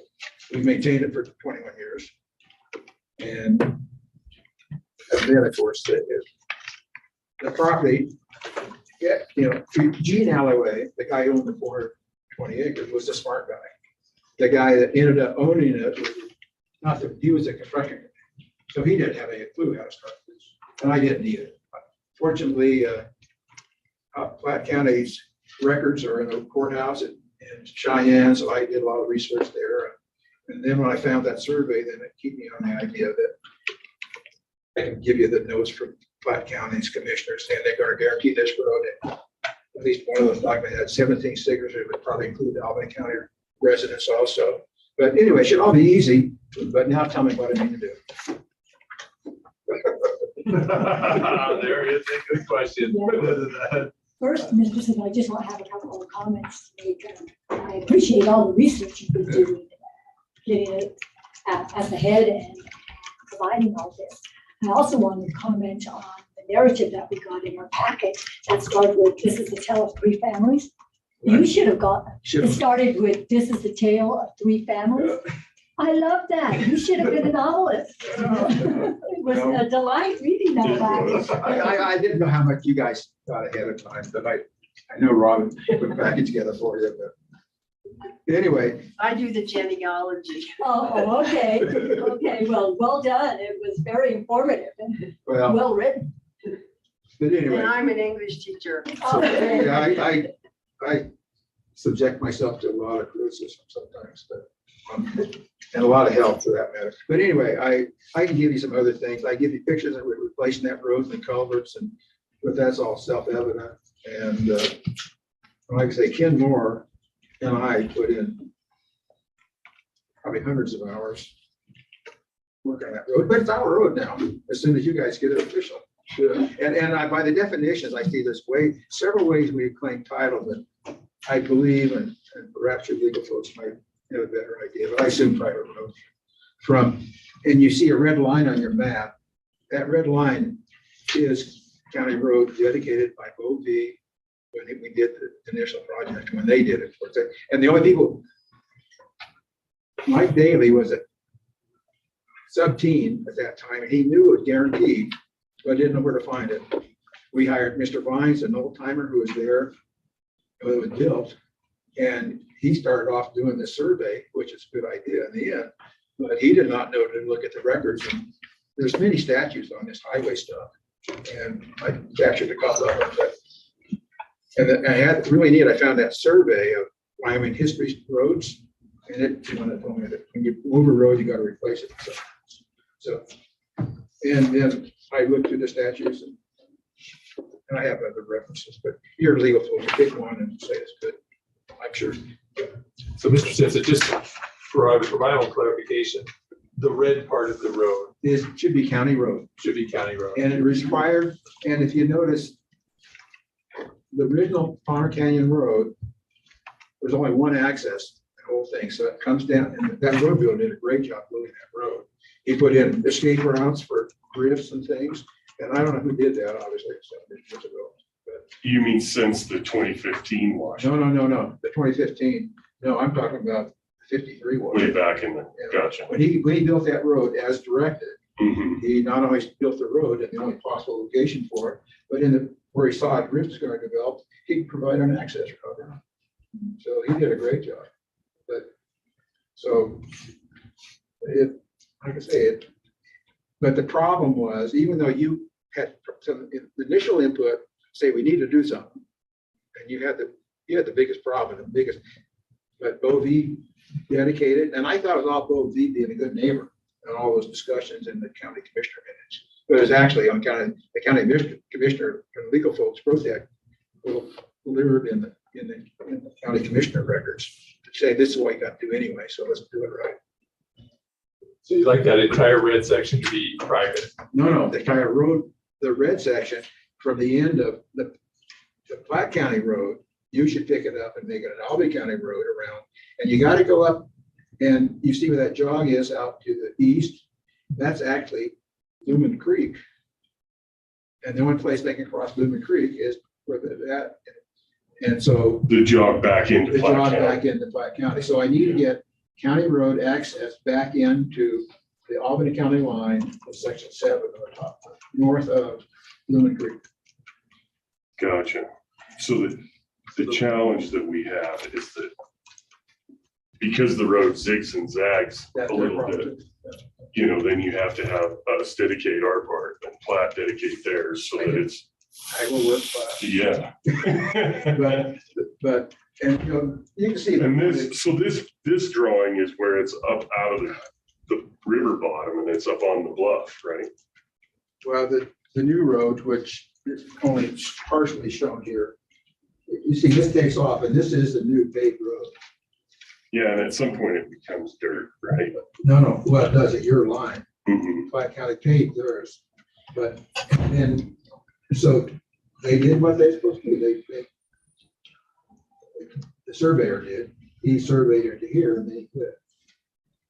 Gotcha. At least when they dedicated. Then it went, and actually they show some of the survey in Albany County, but this is a better. So this one is the bypass. This one's the one that runs up on the bluff. Yeah, that gets them out of the canyon. And this is the one that you need to become private road. No, that's county road.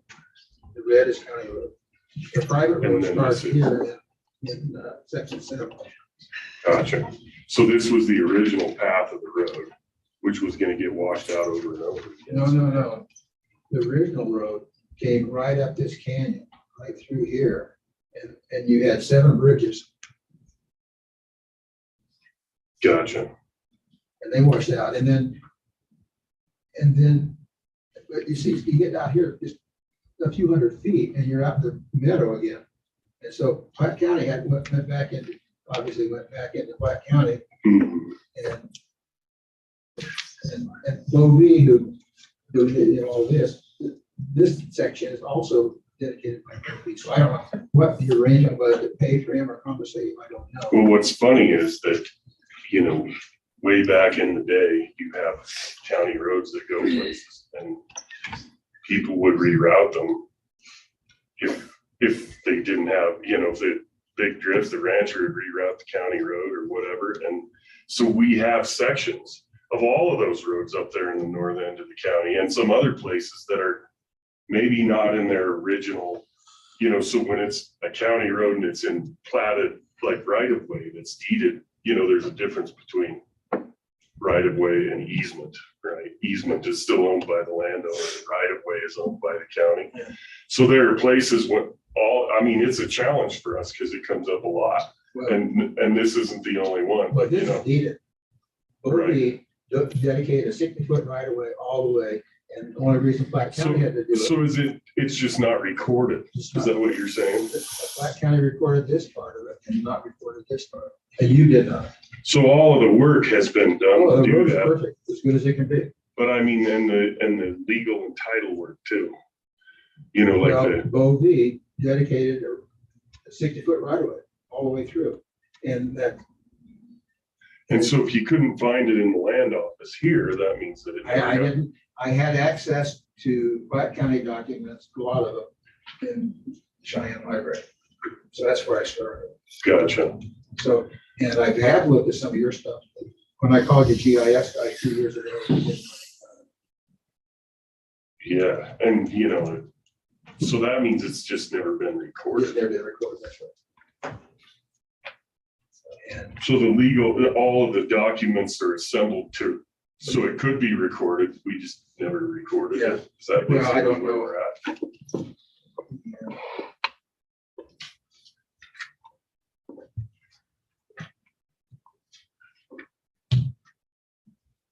Commissioner Simpson's done. Jennifer or Matt, you want to help us out here if you have any thoughts on this one?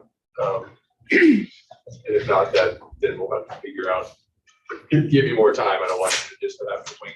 It seems like to me that we probably will have to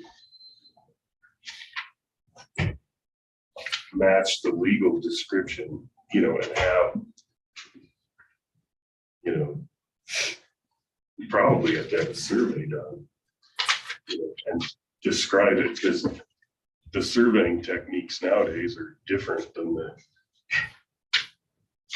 the ones that were in place at the time, you know, not 3 feet off or 5 feet off, so everybody can agree on what it is. So we need, in our office, need to look into it again. The problem that we're gonna run into is similar to Boswell Creek.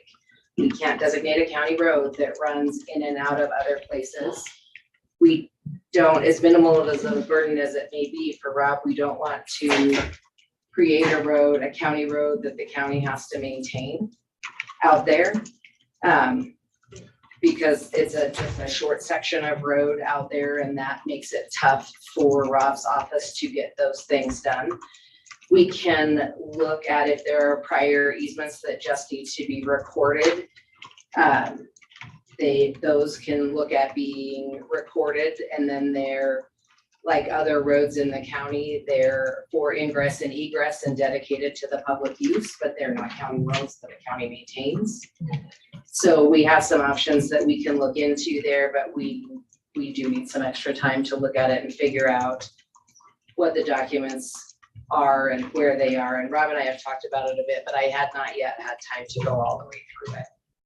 So with this not recorded, technically, when you go to transfer properties that are down that red section of road, if the access isn't recorded, then there can be a title problem because somebody is buying a stranded piece of property. So even though there's a road there and all their neighbors let them use it, if somebody decided to throw up a fence and say, prove to me that you can come across my property, they can't because it's not recorded, which is a problem. And that's where Everett ran into a problem. The initial buyer looking at the home place, the Alloway property, again, when they tried to get title insurance for the previous buyer, they came to you and ran into this roadblock. And so that's something that's right. We want legal access. Right. And the other problem with all of that, and I haven't done the research, is when you have something that started as a common block of land, if it got subdivided without the owners providing access, that's also a private issue, not a county issue. So, but we will look into it and see what we can do and work with Karen and get all of the information that we can gather on our end, and we'll talk to Rob, and then we'll get back to all of it. Well, if they put up a fence, we could not get there to our property without a helicopter. Right. I mean, if you see go through these cliffs. So it's beautiful in there. Yeah, the location justified a real house. And forbidding. It's beautiful and forbidding all at the same time. Here's what they recorded in Black County Commissioner. He dedicated it, and it needs to be dedicated up to the northern access to Section 7. I did talk to Beal over in Platte County, and he did say that that is listed as a county road, I think 167 to the county line. And then On their side, do they maintain it and turn around at the county line? they don't maintain. They've not been asked to maintain that for 30, 40 years. Like I said, the Alloways were construction folks, they had bulldozers and road graders, but in the end, they just maintained it about. So down there a mile to the east where it sort of lies off from the, what we'll call the new road that's 70 years old or whatever, that runs up the high ground. That's basically been private maintenance from that intersection ever since. Oh, for our stuff? Yeah, Well, yeah, so the county maintains the top way, and then the Y to the right that goes down in the bottom land where you guys are. Yeah, we've been maintaining. That's always been. So there's like layers of issues here. One of them is the lack of dedication. Like that road probably doesn't even show up on a map. I mean, it is on the Platte side, but not on the Albany side, right? So you have the landowner access issues and the fact that that road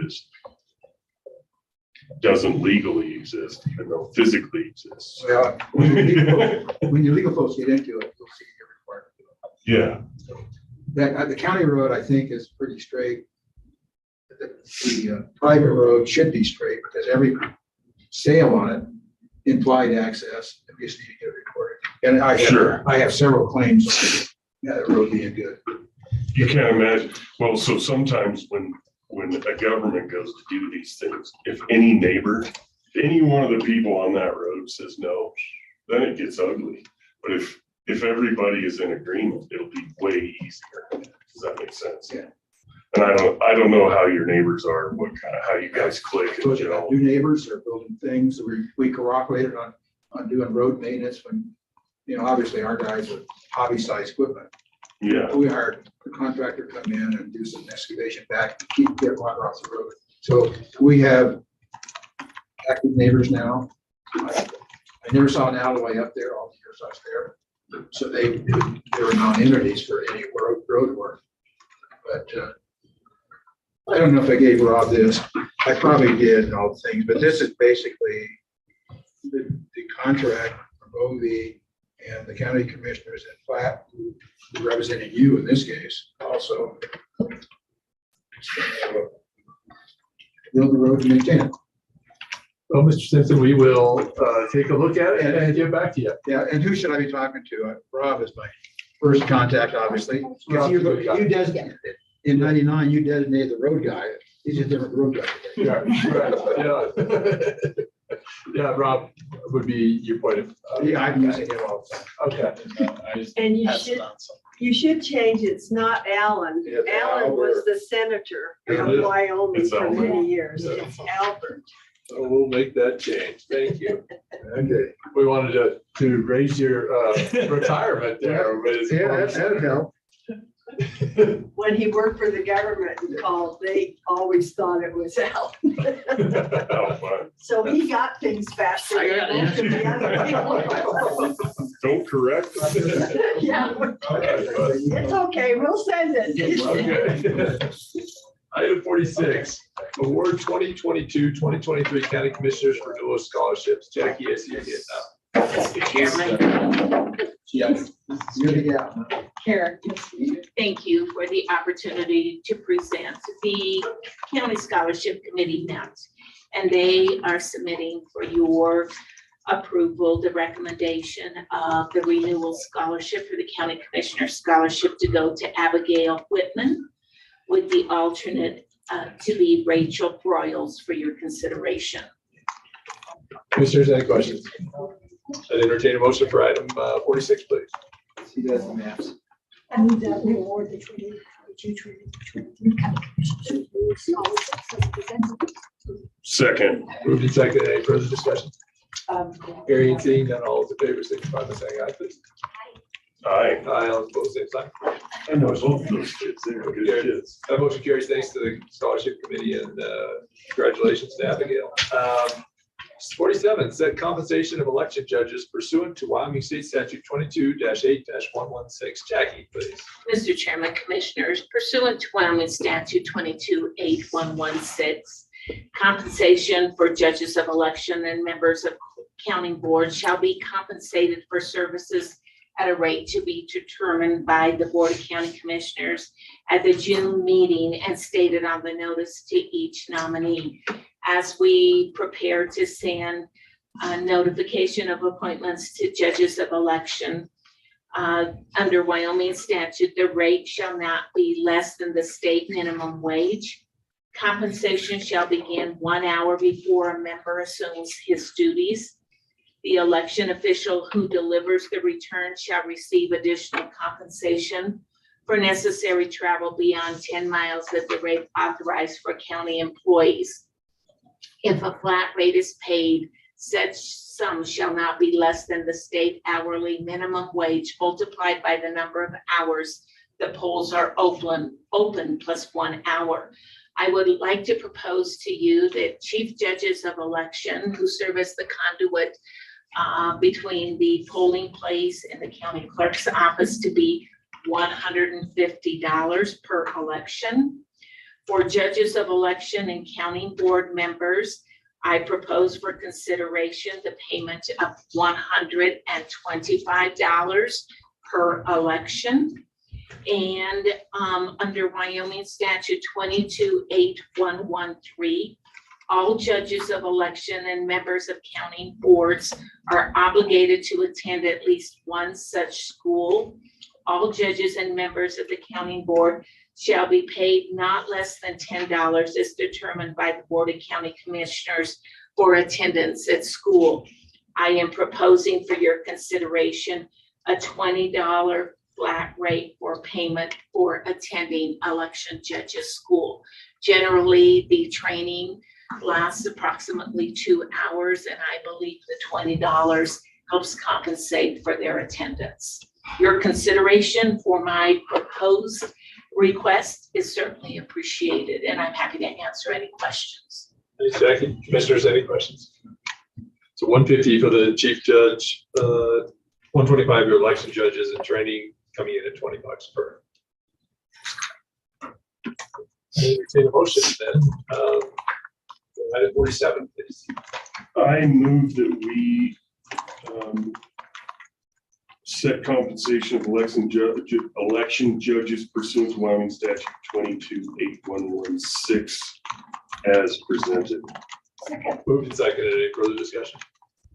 Hearing and seeing none, all those in favor, signify by saying aye. Aye. Aye. Aye, all opposed, same sign. That motion carries. Item 48, make appointment to the Albany County Tourism Board. One opening, one applicant. Who would like to do the honors? I move that we appoint David Wright to the Albany County Tourism. Second. Moved and seconded. Any further discussion? Hearing and seeing none, all those in favor, signify by saying aye, please. Aye. Aye. Aye, all opposed, same sign. That motion carries. 49, set work session to discuss budget for June 13, 2022 at 9:30 a.m. Anybody have any issues with that? I know we talked about it last time. That would be next Monday, 9:30. I'm hopeful that it doesn't go into the afternoon or into the noon. I think we should be able to get most of it done by then, I think, if we'll come prepared. Yeah. And all we have left to do is salaries, right? And then community partners, I guess. Okay. All right. Okay. Do we have to do a motion for that or do we don't? Okay. So next Monday, 9:30 a.m. And 50, present for reconsideration, Ivanhoe subdivision application SD 05-20 after order of remand on petition for judicial review, which found the record in the prior matter to be insufficient due to lack of findings of fact and audible portions of the discussion regarding rationale for prior denial. David, please. Yeah, Mr. Chairman, I'm just going to give a brief summary of the application, just so we remember what we had before. I do want to mention that Mr. Edwards is here. He does have another appointment. He's going to have to leave in the evening. So if he gets out, it's not because he's offended by what I'm saying. So no, he just wanted me to let you know that. So. Okay. But just to summarize this, the applicant was Mary Ivanhoe. This is located at 3933 Caroline Lane. The request was to approve a 3-lot subdivision. This is in a priority growth area 1, which is equivalent to the city UGA urban growth area. It's within 1 mile of the city limits. The city provided a comment letter. They asked for denial based on the city comp plan and asked for Caroline Lane to be dedicated right away. And as we understand that statute requires that within 1 mile they're able to comment on and provide those comments to us, and then we have to decide what to do with those. But aren't they supposed to confine their comments to certain subjects? It does. I remember that statute. I believe so. They can combine. They can include their comprehensive plan and what it says and how it's going to affect their development plans. That's one that's in there. So yeah, it is outlined, but I believe that's within their right to do that. So. And we also received a letter from Mitch Edwards of Nicholas Tangeman. His comments, and I think I've got most of his points here, were lack of legal use of the road. It's a private road, or legal access to that. And then it doesn't meet minimum standards for right-of-way and road standards. They also noted that in our regulations, it does mention that we should meet city standards. for right of way and roads. And then there's, let's see, there was no road maintenance agreement at the time. You commented.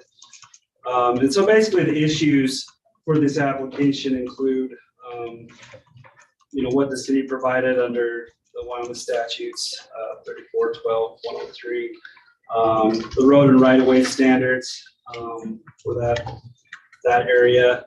And I'll note that the road width is about 16 foot, which is our standard for small subdivisions.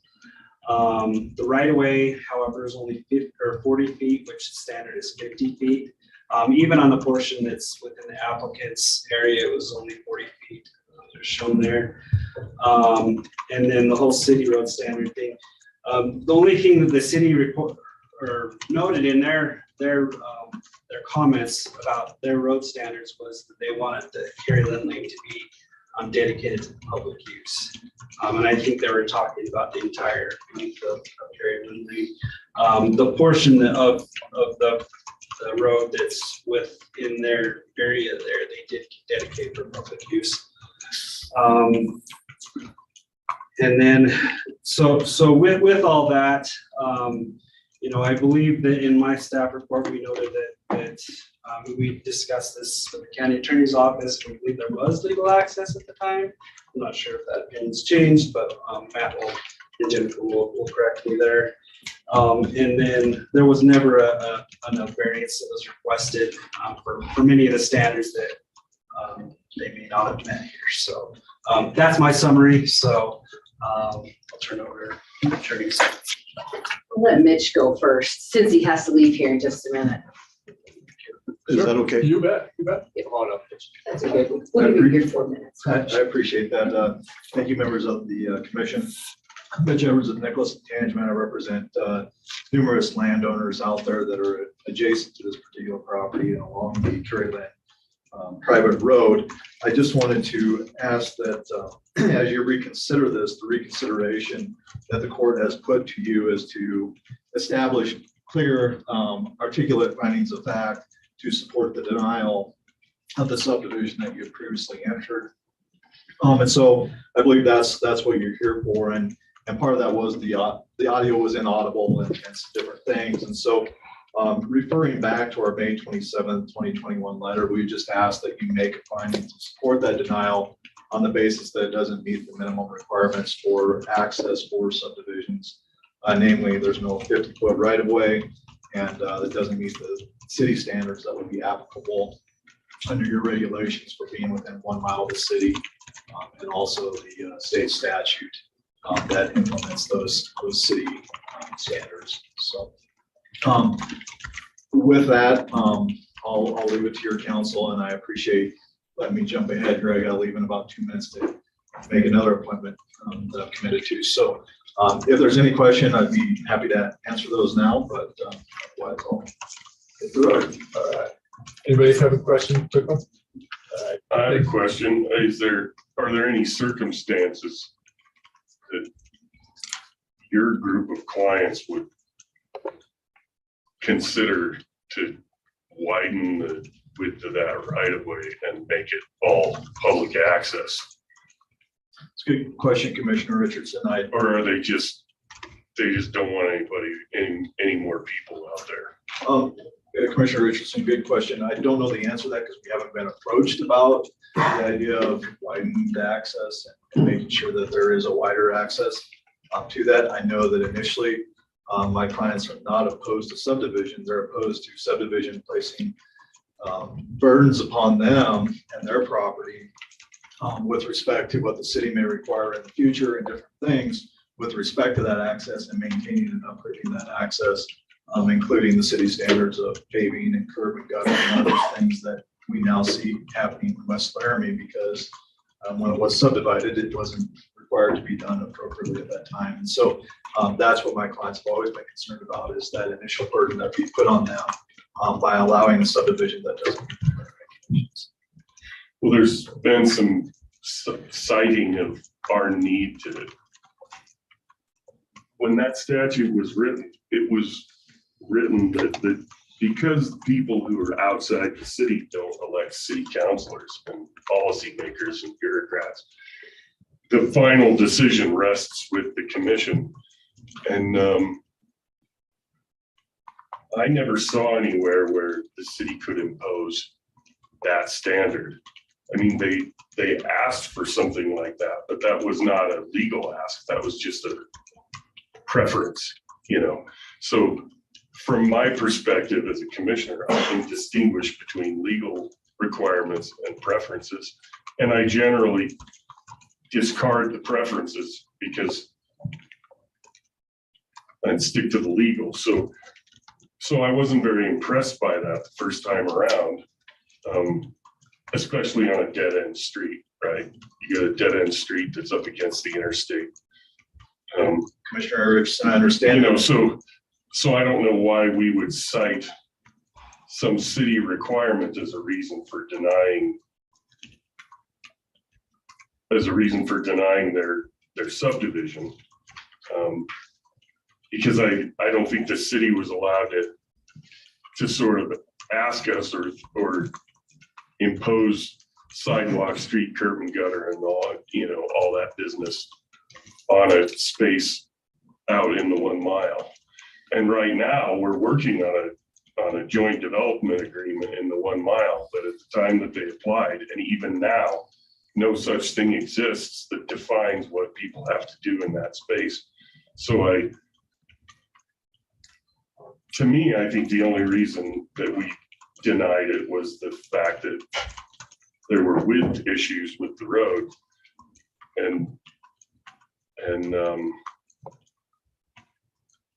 maintenance issues. But part of our process requires an applicant for a subdivision to contact all of the neighbors to come up with a road maintenance agreement. And it's my understanding, I might be confusing this conversation with the Bacon conversation, but it seems like when the outreach happened from the person, the applicant, they didn't get a response from your clients as to a road maintenance agreement. So, and it has been my understanding of our process that outreach is required, but if the neighbors don't want to enter into a road maintenance agreement, that doesn't make it so that their unwillingness to do that makes the applicant unable to use their property the way they want or need to. In other words, once you can't compel the people who are already there to enter into a road maintenance agreement, and you can't use that as a way to as a means to approve or deny somebody's use of their land when their neighbors won't participate in a road improvement agreement or a road maintenance. So the details of all of this still matter to me because I wasn't in favor of not approving the subdivision in the first place. So now we're here to state the reasons clearly. The court wants us to state the reasons clearly why we denied it. But I still don't know what they are. Mr. Richardson, I guess I just point out that our request with respect to city requirements is not something that the city is asking for. It's actually something that your regulations require. And that's at chapter BI section 4A1, where your subdivision regulations especially require the standard regarding right-of-way, roadway width, curbs and gutters and other requirements of that municipality will also apply. And that will is a mandatory requirement on all subdivisions within 1 mile of the county, or excuse me, the city limits with respect to your review and requiring that those standards for the municipality apply. So it's actually. But it's whenever possible and it's our discretion. No, that's not what that regulation says. I think you're mixing up the statute review with what your regulations require to implement this municipal standards. So to me, widths of rights of way, street alignments, and utility easements, yes. But curb and gutter, like a landing strip out there, 30 years from the city ever hooking onto it, you know, and there's no forced annexation either. Like the notion of using that as the pivot point, the legal pivot point doesn't make any sense. And I think, not to interrupt Mitch, but I think Matt has that discussion prepared to have with you also, so that we can let Mitch go, so he can get to his next appointment, if that's okay. Thank you very much. Please, thank you. Mr. Chair, Commissioners, thank you. So I was just going to give a brief overview of the sort of procedural history of this appeal. Initially, and according to the minutes of the June 15th, 2021 meeting, the subdivision permit application was denied based on the lack of findings of fact and conclusions of law as being complete and Wyoming statute 34-12-103. On appeal, we argued that the findings of fact and conclusions of law were incomplete because Carrie Lynn Lane, as the primary connecting road between the proposed subdivision and the public Vista Drive, did not meet the same standards of road construction, which would apply within the subdivision. And the requirement for that in the subdivision resolution is that any primary connecting road between the subdivision and a public road shall be constructed or improved to meet the same standards of road construction which apply within the subdivision. There are potentially two different standards that are applicable to roads within the subdivision itself. Those would be that for small subdivision, and also, as Mr. Edwards pointed out, the municipal standards for right-of-way, roadway width, curbs and gutters, because the subdivision is within 1 mile of the municipality. For the small lot subdivision, that requires a minimum right-of-way width of 50 feet. However, Carrie Lynn's right-of-way width from that easement is 40 feet. And further, the city's municipal code would require 60-foot right-of-way width, minimum roadway width of 40 feet, and a minimum pavement width of 28 feet for access roads to a subdivision, as well as curb, gutter, and sidewalk for roads adjoining a subdivision. Carrie Lynn Lane is unpaved, and as Mr. Gerge stated, approximately 16 feet width. However, it does not meet that 50-foot width or any of these standards for the municipal requirements. Furthermore, the applicant has not requested a variance from the Board of County Commissioners pursuant to the subdivision resolution, Chapter 1, Section 13. That is incumbent on the applicant themselves to request in writing. Additionally, we also argued that because Wyoming statute 34-12-103B, which does provide for the city comment, it also requires that to the extent practical, the Board of County Commissioners shall ensure that a plat application meets the following, and that Roman numeral I is consistent with any applicable city and county land use or comprehensive plans. Statute, given the current developments of, I guess, land use law concerning comprehensive plans, this is an interesting statute. It was passed in 2018. And certainly under that statute, the board does have a duty to consider the city's comments. However, they can disagree with them. But under both comprehensive plans, the proposed subdivision is within a high priority growth area wherein development should conform to city density and development standards for roads and utilities. We argued that because of the state's passage, or the statute's passage in 2018, and the board's initial denial of the Ivanhoe subdivision application taking place before the amendments to 98301 took effect, the board is in this instance permitted to consider comprehensive plans in the narrow context of subdivision plan applications. Further, the proposed subdivision does not meet those city development standards for roads and utilities, at least in respect to roads, which are required by our subdivision resolution. However, the court did not directly rule on any of those arguments.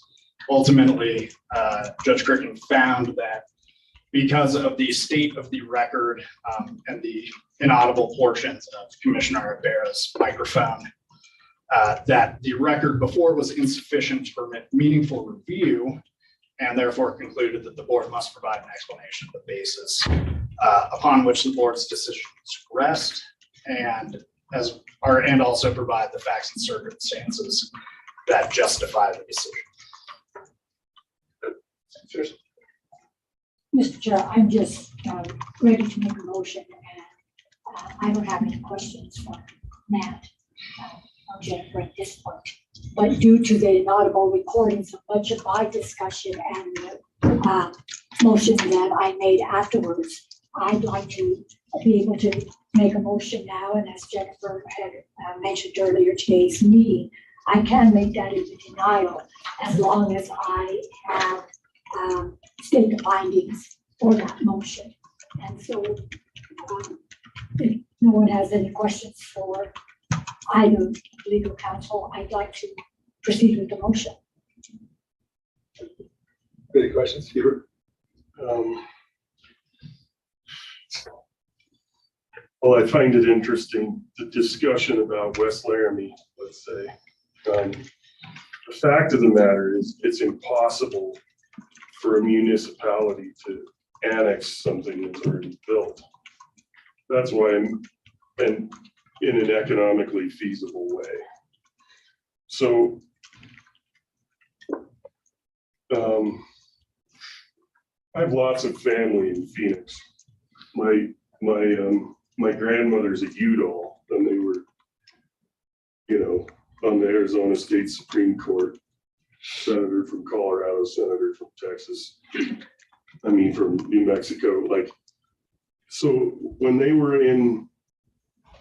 I go to old parts of Phoenix, there are places that are ribbon paved, there are places that are flood irrigated, and they're surrounded by 4 million people. The point is that, up against the interstate like that, so I know that the rules say what they can say, and I know that we have a rational basis.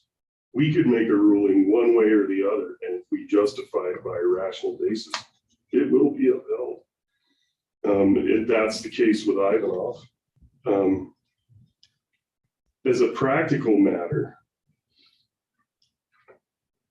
Carolyn Lane is never going to be a through street, and it's never going to be anything other than a dead-end road for a few houses on it. And the problem with the standard that the city, that we would apply in this case is that it would require the landowners that are already along that road to give up portions of their yards to make the road the size that the city would require, right? So it's a long way from the city to that road, and it's right up against the interstate, and it's a little one-way dead end with a cul-de-sac. Well, there would be a cul-de-sac at the end of it if we approved Ivanhoe and Bacon. But the point is, just because we can apply these things doesn't mean that it makes any sense. The reason that Mitch's clients oppose it and use the legal arguments that they do is because they don't want the city to ever come there and make them do things. And so they don't want new subdivisions to be part of the city coming there and making them do things. They like it just the way it is. So they're not asking for improvements. They're actually asking for the opposite. But the problem is that their neighbor, in this case, Mary Ivanhoe, gets punished for that.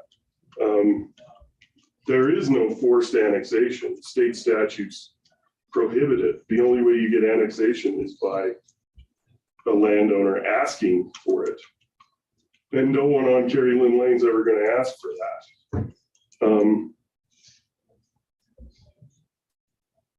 So it's an interesting conundrum for us to consider. And it's part of the reason why the city keeps getting boxed in by development around the city, and it's not good, because some businesses and subdivisions need fire suppression. They need, fire sprinklers inside there. They need a big water line, a big sewer line, and parking lots they need. And when you get boxed in, it hurts your ability to grow. So that, to me, that would be the issue, except growing up against the interstate, the way the utilities go across there. There are enclaves in the city of Laramie, like the old Chang Mansion on top of the hill over there is a county enclave inside the city, surrounded by city on all sides. There are places in Cheyenne where that's happened. There's places all over the United States where there are unincorporated areas that are enclaves inside incorporated areas, and they aren't necessarily problematic. It just, if those people ever want city services, they're probably going to have to pay for them out the nose because they're in a low density subdivision. But the reason West Laramie has never had the utilities put in it is because they weren't built like that way from the beginning.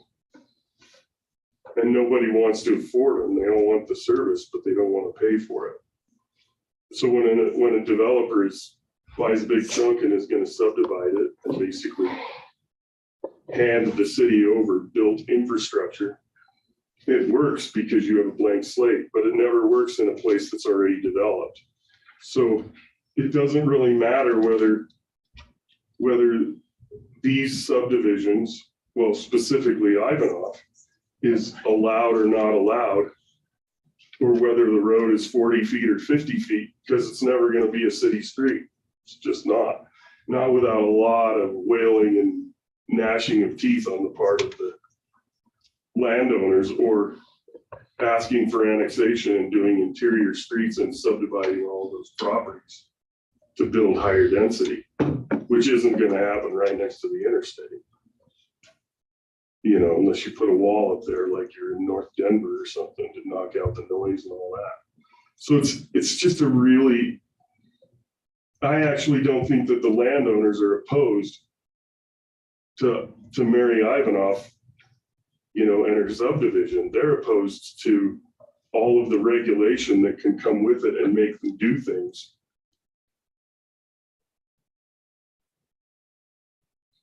If that makes any sense. Yeah, Go ahead. Go ahead. It's a case of overactive government, basically. Well, I gotta disagree with you. I'm sure. Doesn't even surprise me. Well, our own county-owned subdivision regulations require, in quotes, the standard regarding right-of-way, roadway width, curbs, gutters, and other requirements of the municipality will also apply. So if they don't apply, then we should remove that regulation. Because that's what our regulation states. And then our small subdivision has regulations for road widths, also not in compliance with the subdivision. So no, we're not acting arbitrarily. We're acting within our subdivision, or we need to change them. But in her application, she was going to make the road the correct width within her subdivision. But what we're saying is that we're going to retroactively apply that to the rest of the road and all of the other property owners, which means that for her to accomplish that, when you get to the beginning of her subdivision, she meets the road width requirements. The issue is she can't go back to all the other landowners and make them. We're basically saying, because you can't figure out a way to, Carrie Lynn Lane's been there for 50 or 60 years. And our regulations didn't say that at that time. So the problem that we have is that we're saying you can't have a subdivision because you can't make your neighbors agree to the width of the right of way. There was no variance requested either. And so at this point. That is true. And so that is true. I'm not sure, we're acting, whatever the outcome is, we're acting within our regulations, in my opinion, to deny this. And so, I agree with you. Yeah. The reason for my comments today is so that we all have the understanding of kind of the silliness of it, right? Like, if she asked if she came and asked for a variance, I would be inclined to grant it. Because I don't see any way for her to make her neighbors agree to a road maintenance plan or an improvement district or, special thing like that. She can't make them do it. So our regulations ask her to, tell her she has to do the reach out, but they don't require the consensus to be made. And also, she doesn't have a legal mechanism to make them widen the right of way and give away their front yards to make the road that width. And the city doesn't have it either. So it's just a big ask with no legal teeth. But where her subdivision starts, it's the right width. She complies with all of that. And the same is true for the other, I think, the Bacon one. And Commissioner Richardson, I believe that the Bacon subdivision is what you're referring to. They were going to extend Gary Lynn Lane. There's no new roads proposed for. Oh, I got you. So Ivanhoff is already there. Well, they would come off of the driveway. So. Okay, I entertain a motion, or if you have some discussion on. I'm ready to move. Okay. To deny the Ivanhoff subdivision application as D 05-20 based upon the following findings. Since they were not audible before. That the proposed subdivision is within 1 mile of the city of Laramie's southern boundary and would use Kerry Lynn Lane, a private road, to access Vista Drive, a public road. That Kerry Lynn Lane has a right-of-way width of 40 feet.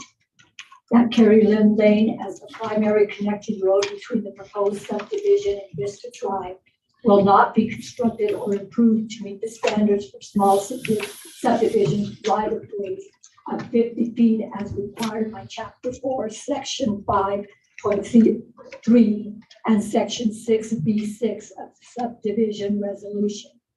Nor will it be constructed to meet the city of Laramie road standards of 60-foot right-of-way, 40-foot roadway width when not extending an existing street, 28-foot pavement width for access roads, and curved gutter and sidewalk on roads adjoining a subdivision, as required for subdivisions within 1 mile of municipality by Chapter 6, Section 4A1 of the subdivision resolution and the Laramie Municipal Code 1518.010.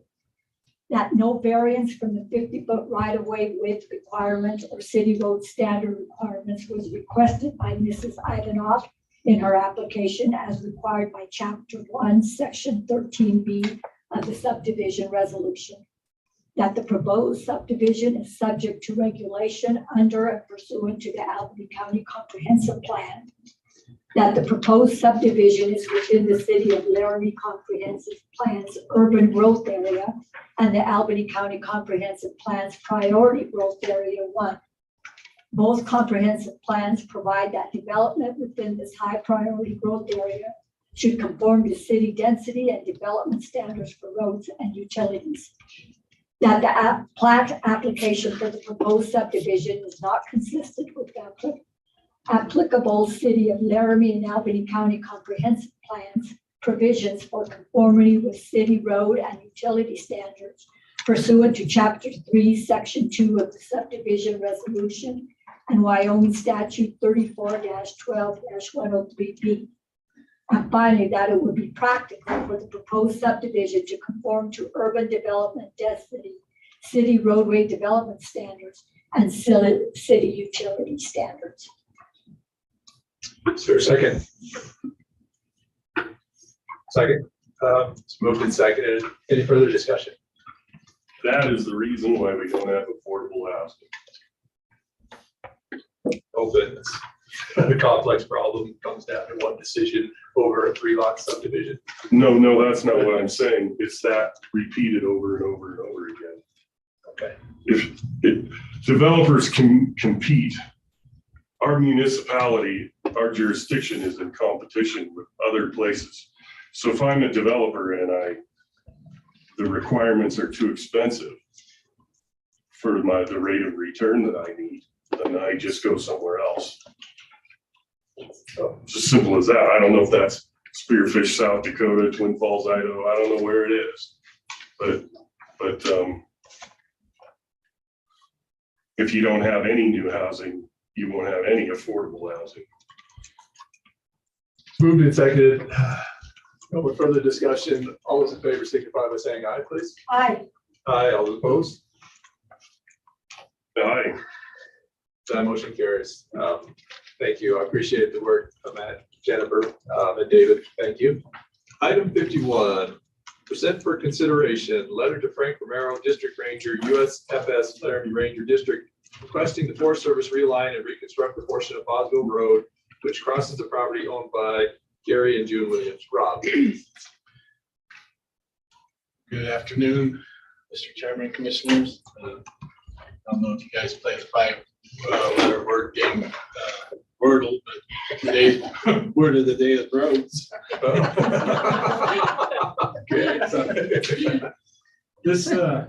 This is another one of the road issues that's been going on for quite some time, and it's, I think in October this last year, it was noted that we do not have an easement through Gary Williams, June Williams property, a legal easement anyway. So I talked with Nate from the Forest Service, and he asked that the commission come forward with a letter requesting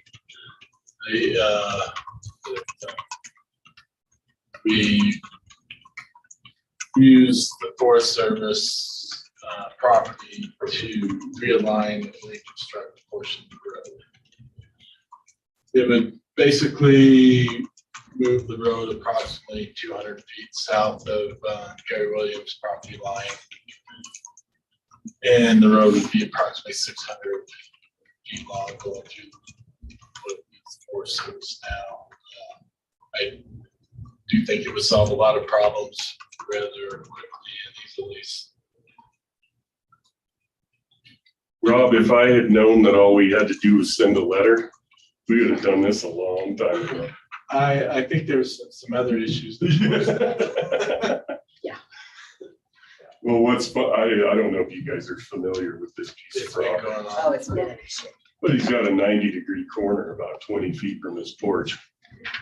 You know, but where the road bisects his property. And I don't think it's ever been an issue for the county to reroute the road. It's always been an issue with the Forest Service. So I'm gonna guess that we send a letter and then 15 years from now, in an act of Congress, they'll move that road 200 feet. I think Jennifer on that. It might be sooner, I'm not sure. Well, I was gonna say, the letter is included I in your might be packet. speaking in hyperbole. I know, and it came up when Rob talked to that Nate Davis, and also because Mr. Williams has closed his gate and locked it. So we had an issue that came up about a month ago, where the sheriffs went out and ended up cutting the locks, and we reached back out. We talked to the sheriff's office, we talked to Rob, we talked to everybody, and said, based on what we decided last year, we know there's no easement through there. He has the right to lock off his property. There's still access through Highway 11. And to come all the way through, it's just a lot longer. So when Mr. Williams actually locked the gates is when Mr. Davis from the Forest Service Road Maintenance approached Rob and said, now that there's been some changes, if the commissioners could send an official letter, that may get things done right away. So that's why you have a letter. And just to be, clear, if you haven't been out there, Williams has brought that property with the road through it. So that road wasn't put on it after they bought it, it was always there. And so there's a fuller discussion because also to move a road in the Forest Service requires you to do something that you might have to do in Missouri, and you might have to do in Texas, right, wherever you hold Forest Service lands. So this is a complicated, but not so easy, and then who pays for it, right? Because once that road is removed, in theory, the Williams property will appreciate value, right? And so they'll have a windfall, and should the people of the United States pay for that windfall to the Williamses? So totally been out there, talked to Gary, and this is interesting. It's a long lasting problem, but it's not just simple like move the road and we're cool, right? Right. Yeah. It also goes back to an issue that was identified, at least that I remember reading, like in 1981. The Forest Service's survey identified there was no easement through that part. And they went and got easements through a whole ton of the other parts that didn't have them, but did never follow up with this piece. So I'm not certain why And that was any of it. before Williams owned it. Oh, long before. So I'm not certain how it ended up the way it ended up, but it's a hot mess. You're right. And you can see discussion from previous discussions to date. Yeah. And there are times having a meeting with Mr. Romero tomorrow morning about this very issue. Okay. So. So does the road remain locked off? What Or is does it remain locked off? I'm sure if there's emergency issues, it wouldn't be, but yeah, I think he's had to do that to move the process along. Sheriff, it looks like you turned on your camera. Do you have anything to say or just monitoring? I don't want to throw you under the bus. No, just monitoring the situation since our office has been involved with some of the issues of that Forest Service road going through private property and being what we thought was clearly established road for the last generations. So. Well, this won't be the only thing. If this gets sorted out on that road, there'll be more things, right? Because that road goes into Colorado. And we can't have our county roads going to Colorado. So, yay. But let's work on this one. So I entertain any motion or any questions for Rob or Jennifer on this one. So there's a reason it can go into Colorado because the Forest Service maintains it. And so they maintain it on both sides because it's in Forest Service land. And on that maintenance, that's an MOU we have with the Forest Service. They maintain that road, we maintain another one in the northern part of the county. For them. For them. Yeah. He is great out there, let me tell you. Sorry. I know, it's a mess. We're saying. So item 51, I'd entertain a motion, or do we don't need a motion, or we're just considering this? You actually have a letter, so I believe it is to present the letter for consideration, and then it was supposed to say and direct the chair to sign, but I think I put all 3 signatures on there, actually. I move that we send a letter to Frank Romero, District Ranger of the Forest Service and Army Ranger District, requesting that the Forest Service realign and reconstruct a portion of Boswell Road across the property owned by Kansas.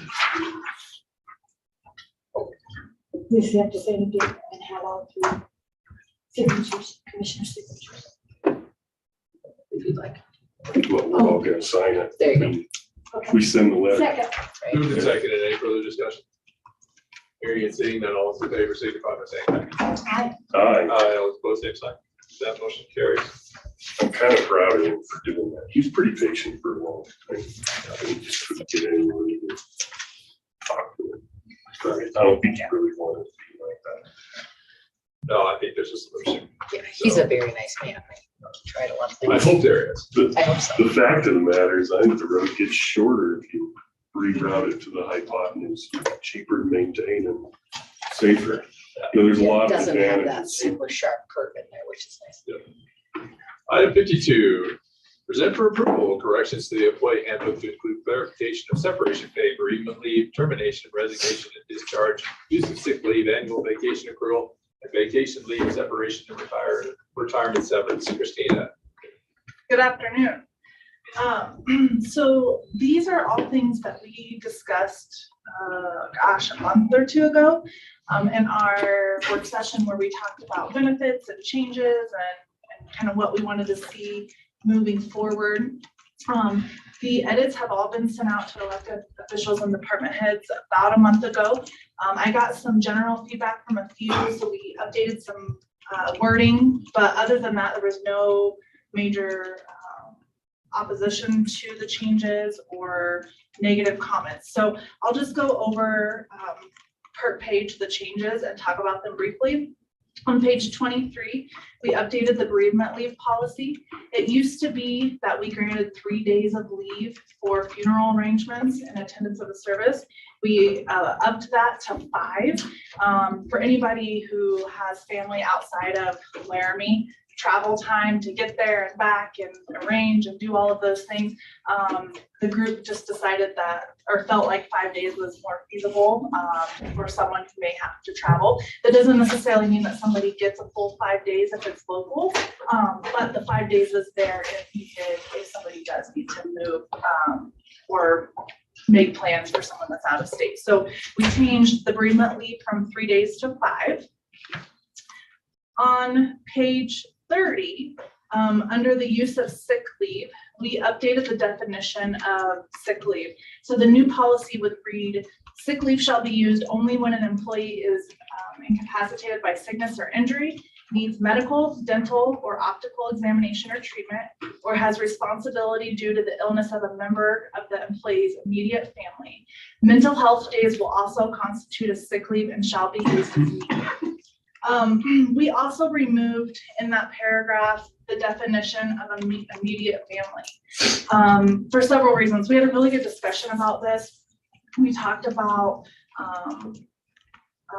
my own situation where I foster children, so they're not legally my children, but they're my foster kids, and so needing to be gone for those appointments.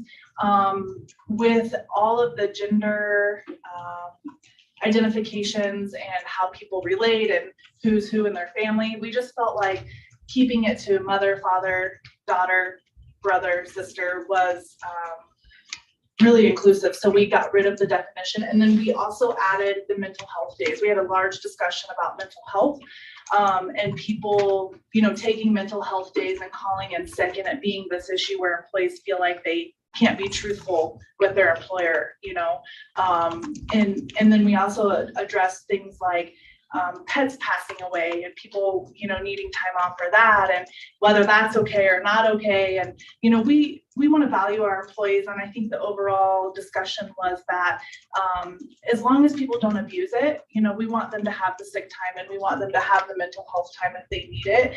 The amount of hours isn't going to change. We just redefined that definition and what that would look like for the county. On page 32, is the annual vacation time accrual. So this is probably the biggest change that we are looking at for the employees.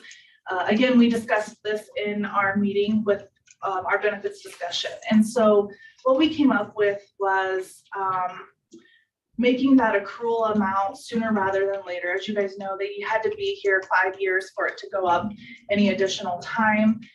And then be here a length of 20 years, to get the 4 weeks worth of time. And so we edited the policy to read year 0 to 1 is 80 hours, year 2 to 4 is 120 hours, and then year 5 plus is 160 hours. We did not edit or get rid of the way that the system accrues time, so everybody will still get it on their anniversary date. None of that will change, and no one will lose time. So as we move forward in this outline for the vacation accrual, we explain that the max payouts will change. So you will, anybody that was hired prior to August 1, 2015 will still receive a max payout of 240 hours if they leave our organization or whatever they have in their bank. We didn't want to pull time from our longstanding employees that have been here and put the time in and have earned the time. So if they leave, whatever they have up to 240 hours will be paid out. And then we separated it again further when we made the change 6 years ago that if anybody was hired after, let's see, what was that date? I forget that date. August.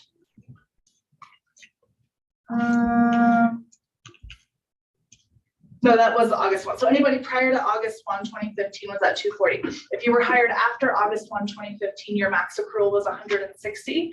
And so we left that in there as well. Anybody that was hired from August 1, 2015 to, we want to make this effective July 1, 2022, will still remain in that same accrual where they won't lose time. They can still earn their max accrual and they won't lose anything.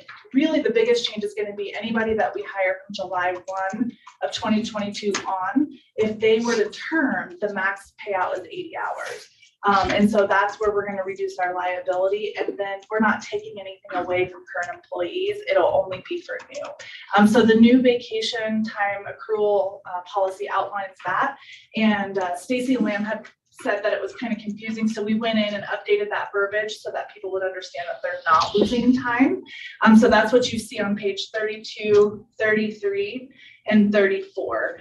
Page 34 talks about the separation, which says employees who are terminated or who resign shall be paid for any accrued vacation leave up to the maximum of 80 hours for those that are hired on or after July 1, 2022.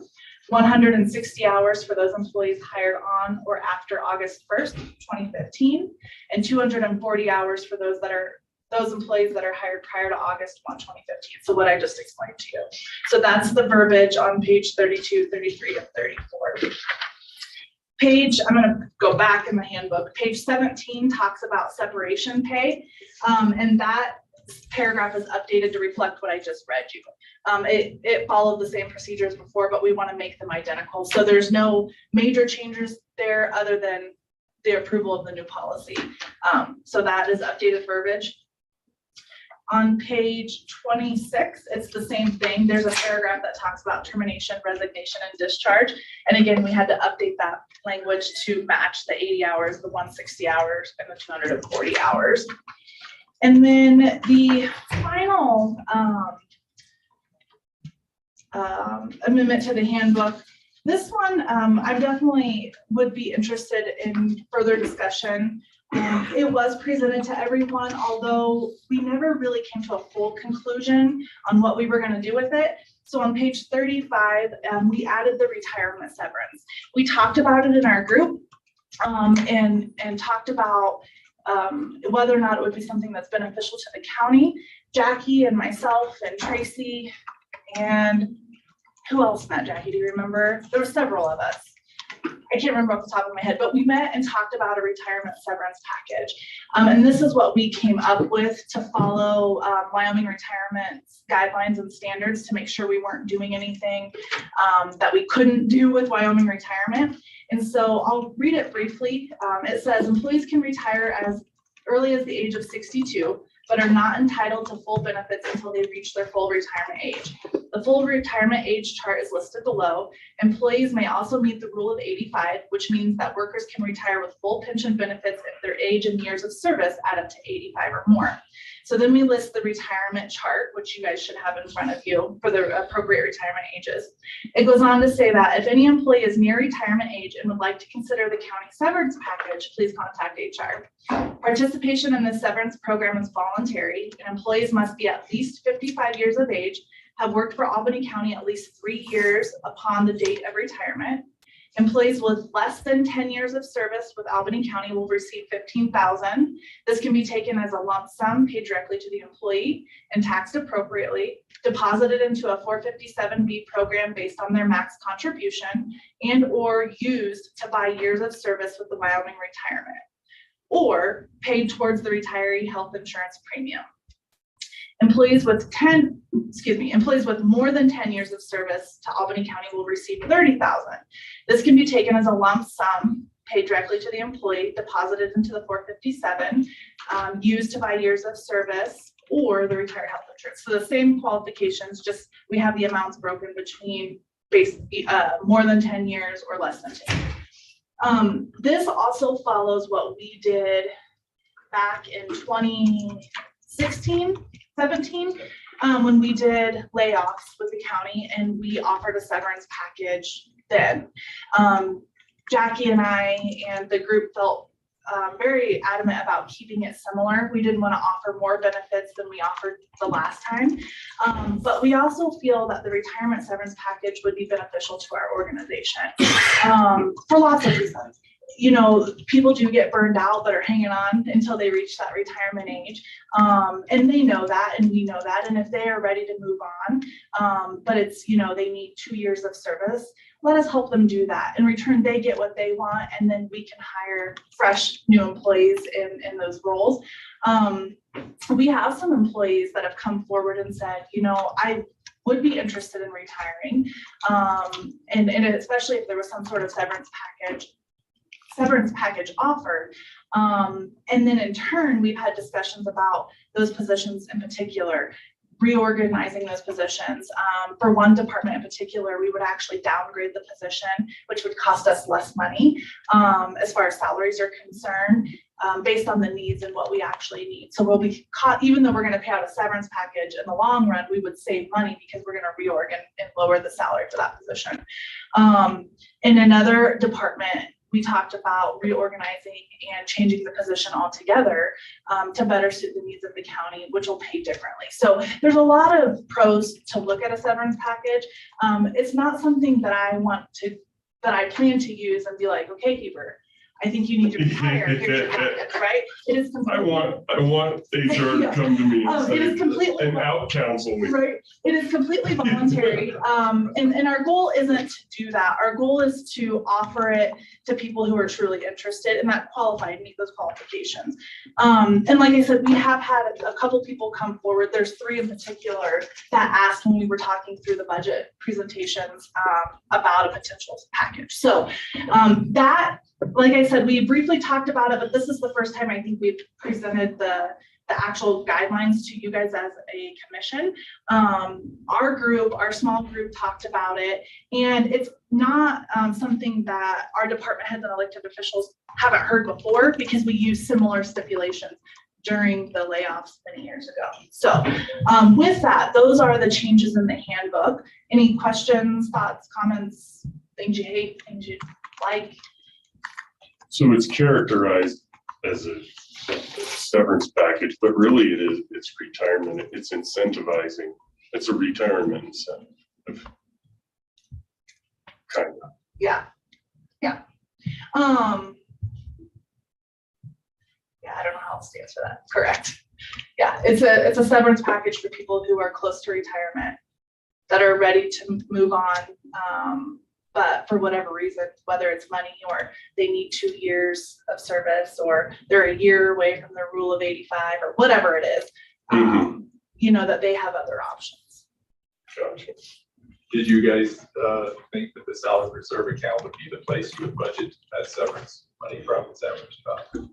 Yeah, we generally, I guess we didn't nail down a specific account, but that account was mentioned. And then we paid it out of a different fund 6 or 7 years ago, but I don't remember where that came from. Do you recall, Jackie? I just think it came from reserves because we had not established the fund yet. Yeah. The years of service gives me a little bit of heartburn about 0 to 1 and then 2 to 4. So do you define the difference between 1 and 2? So if a person is 364 days into their second, they've been for a year and 364 days. Do you feel that that is easy to delineate whether you get 40 or 100 or 80 or 120 hours? You're asking, I think, about 2 separate things. Are you talking about the vacation policy? We're talking about the vacation. Okay, sorry, I was still on the retirement severance. Ask me your question again, because I had that in mind when you were So speaking. years of service say 0 to 1 and then 2 to 4 and then 5 or more. Okay, yep. Is it well understood that people are in their first year of service when they've completed 1 year and 364 days of service? I believe so, yes. Okay, is that standard? Yeah. Okay. I believe your second year wouldn't start until that anniversary date. Okay. Okay. As long as it's So you have to understood. complete a second year, because to me, your second year starts the day after your first year anniversary. Right. No, I think you have to complete. It's upon completion of, and we could clarify that Yeah, if and we we needed can to, add but clarification. yes. And that's good Yes. feedback because we had, the verbiage in there before was confusing and Stacy had said, now wait a minute, do people lose time or not?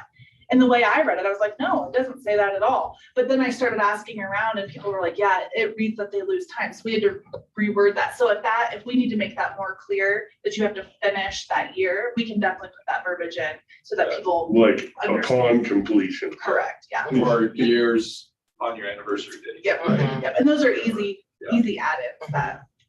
Okay, yeah, I just wanted to be clear about that, because being clear has always been better for me. Yes. Sure. So you would like to see something like upon completion of, or something like that? Yeah, so Okay. just so everybody's on the same page.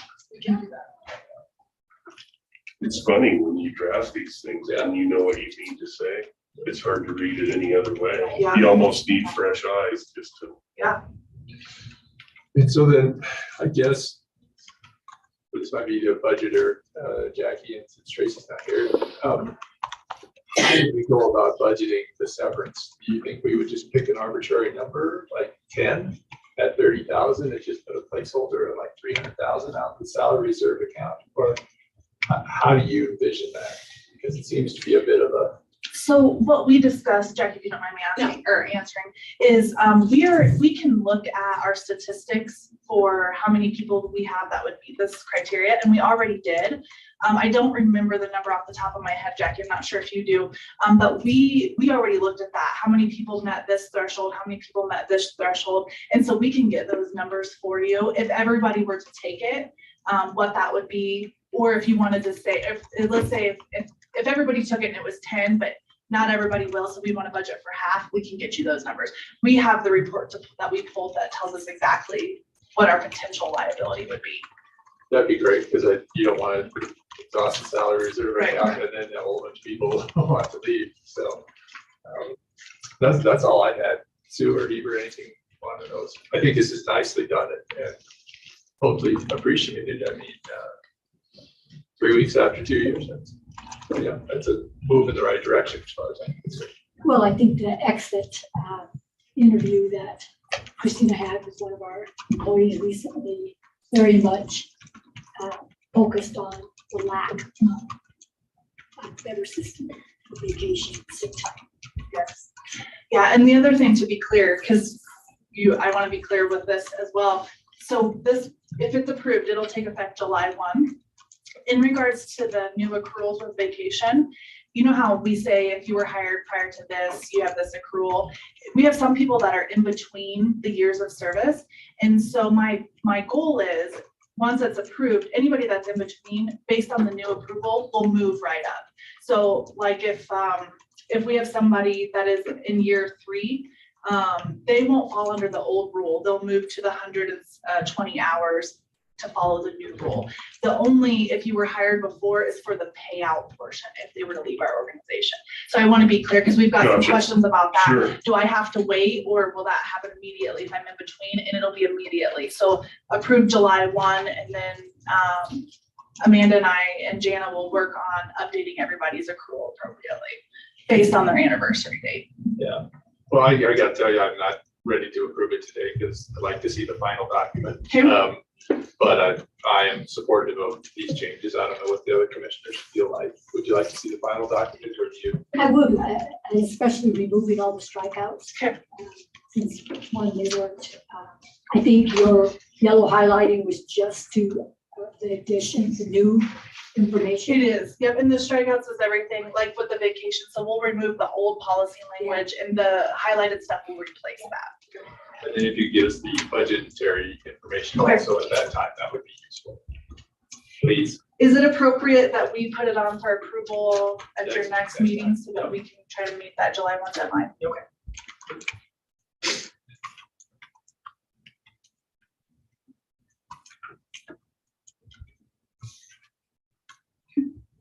All right.